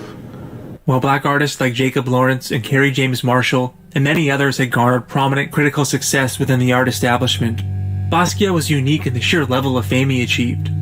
This was something new. A star black artist making images of the black experience and class struggle that reached a huge audience, from impressionable students to celebrities and wealthy elites. Yet even with fame and money, Basquiat dealt with pervasive racism. His friend Fab Five Freddy said that being black, he was always an outsider. Even after flying on the Concorde, he wouldn't be able to get a cab. Something typically not experienced by rich and famous artists. And Basquiat was painfully aware of the disconnect between the act of painting and dollars in the art market, aware of his novelty in the art world, notoriously wearing African chieftain outfits to the parties of rich art collectors. This alienation is found throughout his work. Basquiat was able to tell his personal story and help define a generation of American painting. Those who knew him described an artist with preternatural creative powers and boundless energy, who was driven by an insatiable desire to be famous. He achieved cult status in his early 20s and was bought by collectors and celebrities, quickly making him a millionaire. His work was shown all over the world, but major museums did not buy his artwork during his lifetime. The art collectors Lenore and Herbert Shore offered to donate Basquiat artwork to the Museum of Modern Art in the 1980s, but the museum declined the offer. The Shore say that many other museums, including the Whitney, refused free Basquiat paintings when the artist was still alive. And so even though Basquiat strove to be accepted by the institutions of the art world, he harbored open contempt for them. Even today, it can be very difficult to see a Basquiat painting in a New York City museum. Most of his paintings remain locked up in private collections. Museums, unfortunately, did not buy his paintings when they were relatively affordable. From 1983 to 1988, Basquiat worked and lived out of a loft on Great Jones Street in the Bowery that he rented from Andy Warhol, who was a close friend and artistic collaborator. The living quarters were upstairs and the studio was downstairs. The loft, which was built in the 19th century, originally housed horse-drawn carriages and was purchased by Andy Warhol's film company in the 1970s. The art critic Peter Sheldall visited the loft in 1985. He said, "The dimly lighted place was a sort of busy womb, with a steady traffic of assistants and hangers-on, an attentive girlfriend, phones ringing incessantly, and a table piled with Mediterranean delicacies and bottles of costly Bordeaux." Just a few years later, Basquiat would be found upstairs, stretched out on the floor and unresponsive from a heroin overdose. He was taken to Cabrini Medical Center and pronounced dead on arrival at 27. The teachers The always tell Bowery you is the oldest thoroughfare in Manhattan color in and one of the between most lines, storied but neighborhoods in New York his City. style was like a messy, A place that Teddy Roosevelt described as hell on messy earth style, in 1913. but The it Bowery was still pleasing pretty to the rough eye. in the 1980s and a far cry from the tourist-friendly place it Now is people are today. paying millions and The millions city and as a millions whole of was dollars far for more it. dangerous than today.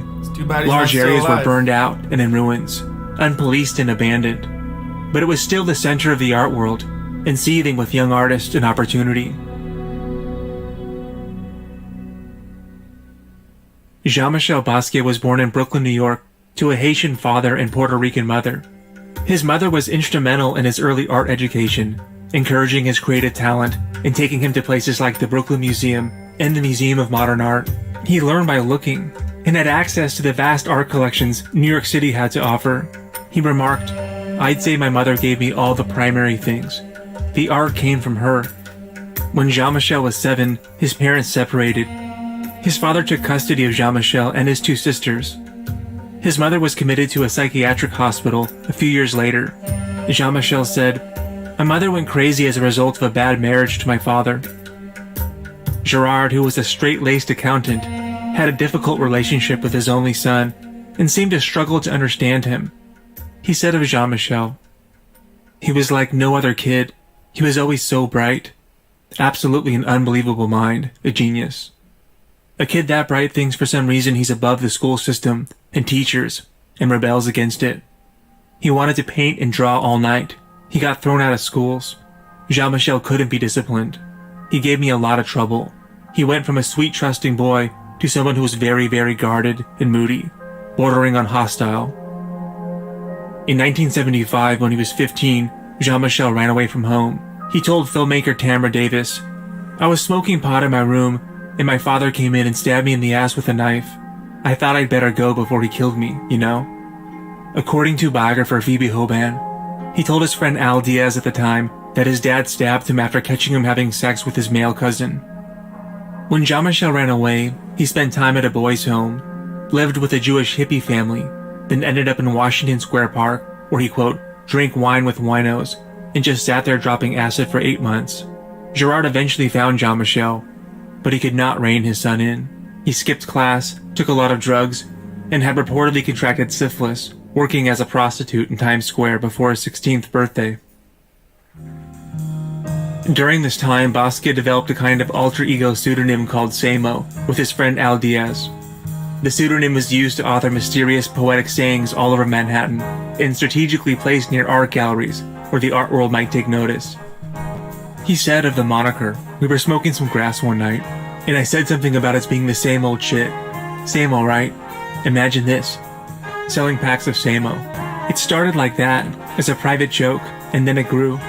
Basquiat expanded the mythology of ᴘᴱ in a high school essay about a man seeking spiritual enlightenment. Basquiat wrote, "ᴘᴱ is all is ᴘᴱ. ᴘᴱ the guilt-free religion, and beyond." Basquiat and Diaz would elevate ᴘᴱ into a kind of experimental art project. The mystery of ᴘᴱ started buzzing around town. In 1978, at age 17, the cryptic tags got Basquiat right up in the Village Voice, and an interview on the public access show TV Party in 1979. Basquiat met other artists by way of Samo, like Kenny Scharf and Keith Haring, whom Basquiat would become good friends with. This was a time when graffiti art was having its cultural heyday, and so this helped create a path for Basquiat to enter the art world as a kind of underground street artist and poet. Graffiti and tagging in the 70s and 80s was all about getting your name out there, about the prestige, which made it a perfect vehicle for Basquiat. But he never considered himself a graffiti artist. While he was friends with graffiti writers, he said he wasn't really part of the culture. And Basquiat felt his association with graffiti pigeonholed him, but the association stuck, partly because Basquiat had cultivated a kind of down-and-out, disenfranchised kid-of-the-streets persona. The director Vincent Gallo was shocked to meet Basquiat's father, with a tennis racket and wearing a business suit. While Basquiat was a teen runaway and left home at 17, he had been raised middle class and had gone to private school. His parents were cultured and upwardly mobile. But it's also true that the Samo graffiti was more like conceptual art, with phrases like Samo for the so-called avant-garde, than a stylized graffiti writing found on subway cars in the late 70s. And of course, there are all kinds of prejudices against graffiti, like the idea that it's low art or outsider art. But graffiti is just one of the many lenses through which to view Basquiat. It's equally appropriate to think about Basquiat in relation to a German expressionist like Ernst Kirchner, who pushed color and form to reflect his anxieties about the modern world. Or compare him to Dada artists, who use collage and wordplay to cynically critique mainstream cultural values. Or to the complexity and improvisation of bebop. Or to William Burroughs in the Beat Generation.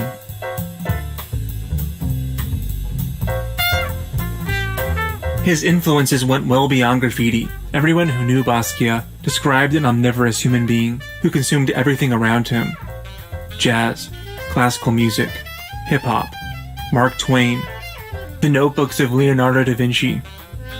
Basquiat was attracted to men and women, acted in movies, and played in an experimental noise band called Grey, named after possibly the single most well-known influence on him, Grey's Anatomy. The medical book was given to him by his mother after he was hit by a car at age 7 and was laid up in the hospital with internal injuries that required the removal of his spleen, a big clue as to why his figures looked dissected and exposed. Basquiat came from a multicultural background. His father was a first-generation Haitian immigrant, and his mother was Puerto Rican. The family spoke English, Spanish, and French at home. Basquiat spent 2 years in Puerto Rico as a child, and by his early 20s had traveled the world, was friends with Andy Warhol, and had dated Madonna. He even produced the experimental 1983 hip-hop song Beat Pop, and of course made the album art for it. No wonder he didn't want to be known simply as a graffiti artist. By the 1980s, all the rules of academic painting had been shattered. Traditional aesthetic values were upended. There were no conceptual limits to what art could be, and painting, in particular figurative art, found new life in a movement termed Neo-Expressionism, led by artists like Julian Schnabel. The 80s art market was injected with vast sums of money from American, European, and Japanese collectors. Savvy dealers engineered rapid success for young artists, and Basquiat positioned himself right at the center of it all. Basquiat's success was no fluke. His friend Glenn O'Brien wrote that Basquiat saw art as a battle filled with contenders, and with champions like Picasso and Warhol emerging on top. He wasn't in it for the money, he was in it for the audience. He was a painter, but he was also a rock star. He wanted to blow minds the way that Miles Davis and John Coltrane and Jimi Hendrix did. He wanted to take on Picasso's African mask-inspired visions and blast them with the blues. The references found in Basquiat paintings are incredibly diverse. Astronomy, Roman history, the 1936 Nazi Olympics. Go through. What's this? Pluto. Based on a drawing that was the first drawing of the moon by Galileo. And what's this? It's a copyright. So in case I won't get sued for using the word Pluto by Walt Disney. By Walt Disney, yeah. He once said that, originally I wanted to copy the whole history down, but it was too tedious, so I just stuck to the cast of characters. And Basquiat's symbols often repeat throughout his works. Soap for whitewashing, cotton for slavery, crowns for a kind of royalty, a way to honor his heroes and subvert traditional symbols of power, to recognize hard-won success. The poet René Ricard wrote of Basquiat, "His way of making a point without overstating the case, using one or two words, gets the viewer going in the direction he wants." But even when there's a pointed message, the paintings can remain ciphers. They can be explored, but not necessarily explained. His paintings can be composed of dense clusters of words and charged symbols, or be composed of figures floating in abstract space. Paintings often look like drawings. Basquiat used oil sticks extensively to sketch out figures, and brushes to fill in or erase. We see self-portraits, comic book characters, and lots of boxing paintings. Basquiat venerated boxers like Joe Louis and Muhammad Ali. Basquiat's father Gerard was a boxing fan and watched fights on TV when Jean-Michel was a kid. In his untitled 1982 painting, we see a boxer that looks triumphant, but also looks exposed and brutalized, with a head like a skull and gas mask combined, capped with a halo, saintly and burdened. While Basquiat was certainly an original painter and had an innate sense of pictorial space, color, rhythm, and everything else that goes into creating compelling visual art, he owes a debt to the painters who came before him, to the genre-bending work of Robert Rauschenberg, to Clifford Still and his expansive color fields, to Matisse and Picasso, to Willem de Kooning, who went to battle with his canvases, adding and scraping away layers, similar to Basquiat's techniques of erasing, covering up, and crossing out. Basquiat said in a 1983 interview that most of his paintings have one or two paintings under them. He said, "I'm worried that in the future parts might fall off, and some of the heads underneath might show through. I have a painting where someone's holding a chicken, and underneath the chicken is somebody's head." Basquiat openly acknowledged the influence of Cy Twombly, an expressionist painter who was trained as a cryptographer by the US Army. Twombly married cryptic writing, abstraction, and figuration in his messy but elegant canvases. And like the drip paintings of Jackson Pollock, Basquiat borrowed the instinctive approach of 1950s action painting, the romanticism of direct self-expression in paint, exploring the self and the unknown, letting the hand lead the brain, so to speak. And the words in Basquiat paintings don't always have to denote literal meaning, but can be the result of a stream of consciousness. They can contain multiple meanings. The paintings of Basquiat give us a glimpse into his worldview, his interests and anxieties, his anger and contempt, and psychological burdens, though often resist a simple or singular reading. But the painting Basquiat made in response to the brutal death of a black artist named Michael Stewart represents Basquiat's feelings laid bare. Michael Stewart was a 25-year-old artist and model attending Pratt, a Brooklyn-based art school. He was arrested in September of 1983 for graffitiing in the New York subway at the First Avenue station. He was choked and brutally beaten by a half-dozen police officers. Students at the nearby Parsons School of Design reported hearing screams from their dorm rooms, including musician Rob Zombie, who was an eyewitness and testified with other students before a grand jury. Stewart died after spending 13 days in a coma. Basquiat felt it could have easily been him, and it hit close to home as Stewart was dating Basquiat's ex-girlfriend Suzanne Malouk at the time. Michael was not this sort of graffiti artist. I mean, he didn't paint trains or do big murals like this. He just once in a while left his tag on a wall. And Michael was not from the ghetto, and he was not a criminal or a tough guy. He didn't even know how to fight. You know, he wasn't from the street. He was just doing graffiti because it was so popular in the art world, and he really had ambitions to make it as an artist. Basquiat had spontaneously made his painting of Michael Stewart directly on the wall of Keith Haring's studio. The painting may have been based on the widely seen protest poster by David Wojnarowicz. The version by Basquiat depicts Stewart as a black, faceless apparition. The painting functions both as art and as a kind of historical document.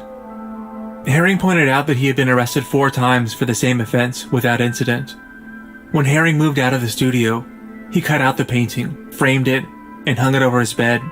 Haring kept the painting until its untimely death in 1990, a year and a half after the death of Basquiat. Many of the best-known works by Basquiat were made in the early 80s, a time considered by many critics to be his artistic peak, and a time when, as critic Peter Sheldall put it, drugs, drink, sex, and bad behavior briefly fueled his genius before devastating it. In 1982, Basquiat painted the haunting and cynical Prophet 1. In this painting, we see so many of his signature elements. a ghostly, skeletal figure floating in the void. The figure holds his hands up in a shamanistic pose, with a glowing halo that resembles Christ's crown of thorns. Surrounding the figure we see cryptic notation and scribbles that float in empty space, like Cy Twombly's impossible ciphers. The title, Prophet, is a clear double entendre, suggestive of both a spiritual prophet and selling out. We see a figure with multiple possibilities.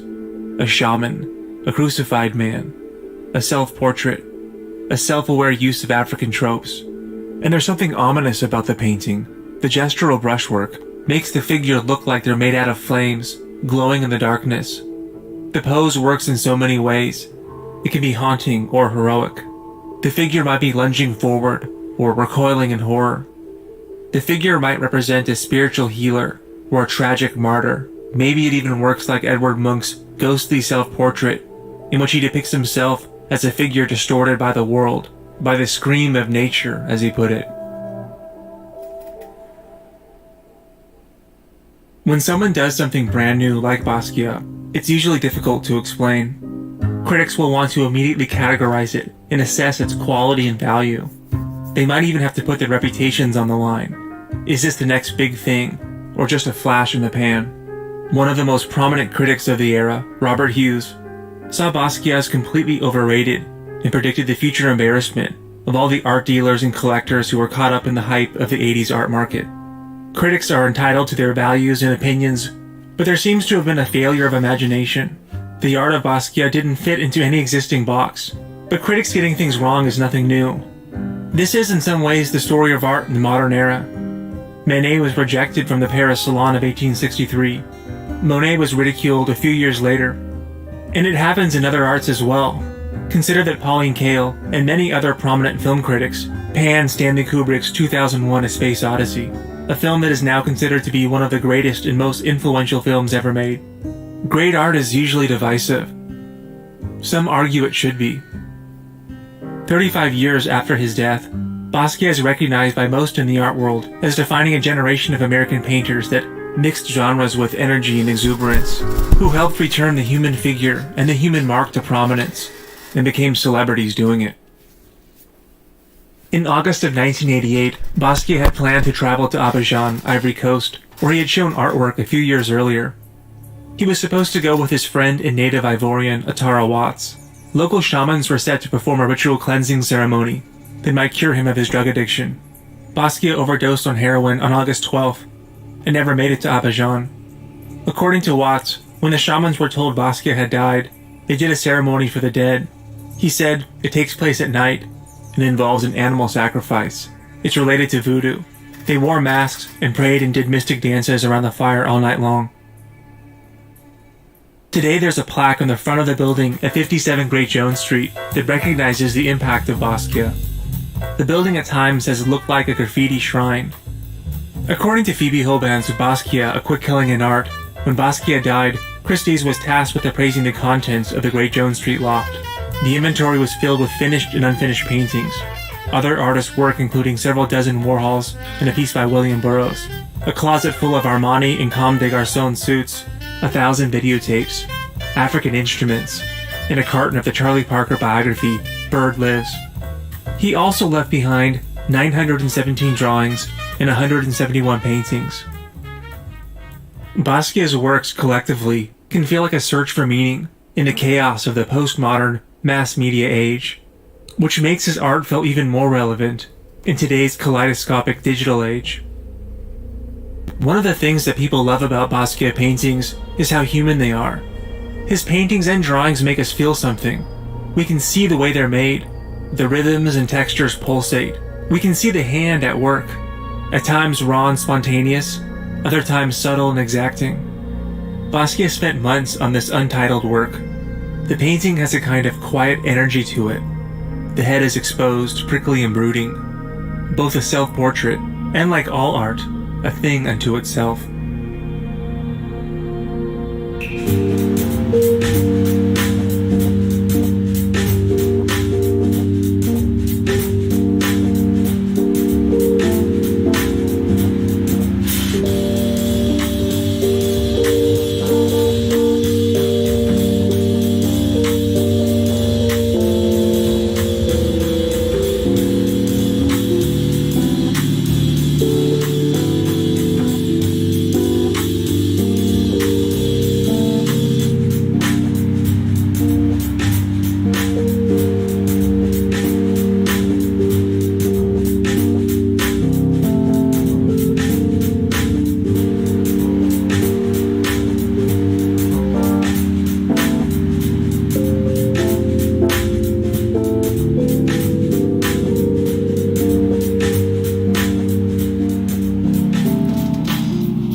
interesting story.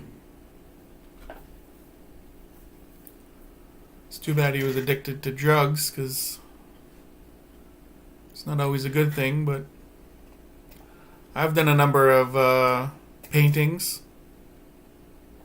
I know I'm not as talented as Jean-Michel Basquiat, but I just do it for fun. Nini, who's in here, Nini was in here. She's a very talented painter. If you can check out some of her work, so you might like it. Twice this weekend, so he has the speed. Oh, grab him the inside. Creed gets pushed over a little bit. Not able to make it happen. Cuts the curve. A lot going on right there. We're see if there'll be any type of penalty there. I mean, that was kind of a give and take right there. They were helping each other cheat the system.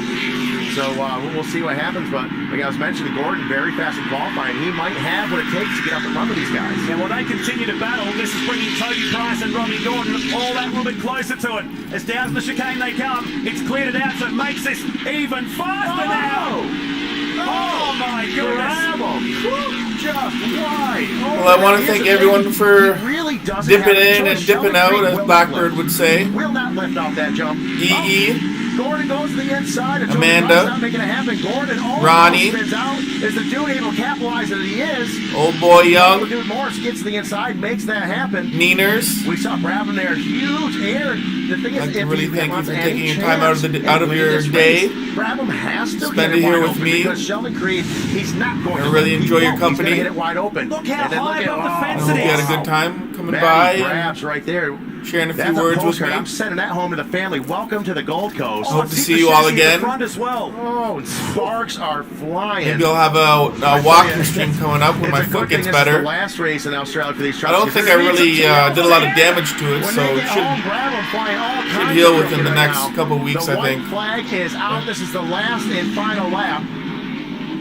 I hope you all enjoy your night, enjoy your day whenever you're watching on the replay. The two Traxxas twins turning it up to 11 on the final lap here. Oh my goodness, these guys are just wide open right now, just out on their own. Toby Price in P3 and the Arctic Cat Wildcat 1000 truck with the KTM on the back of it.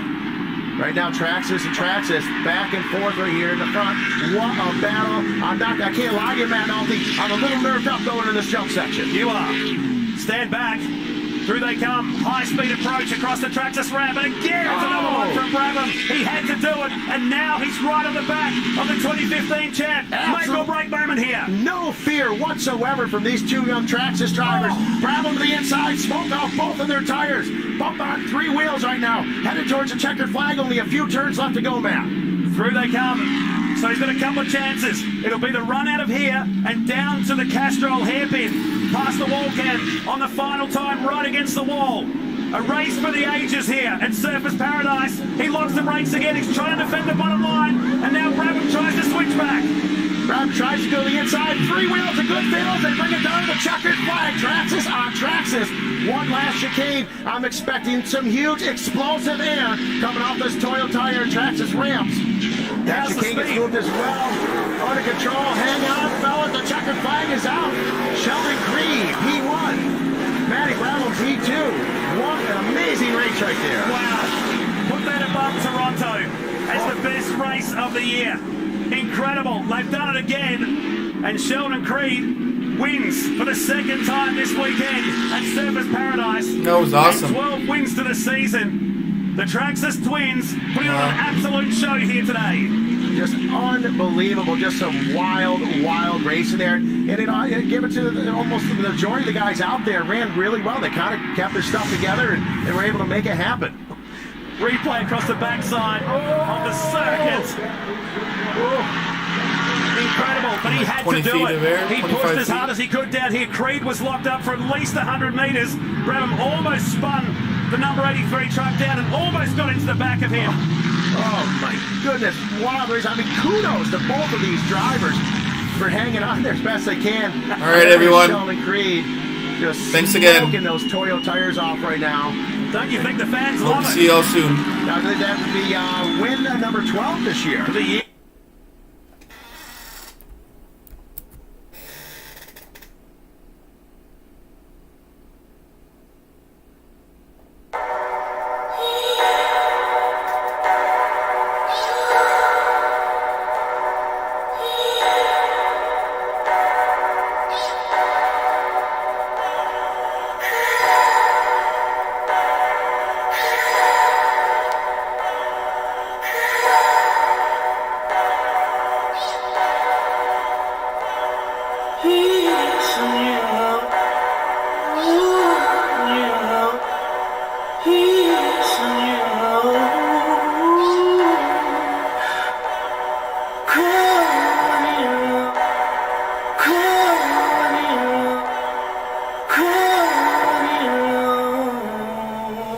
Oh yeah.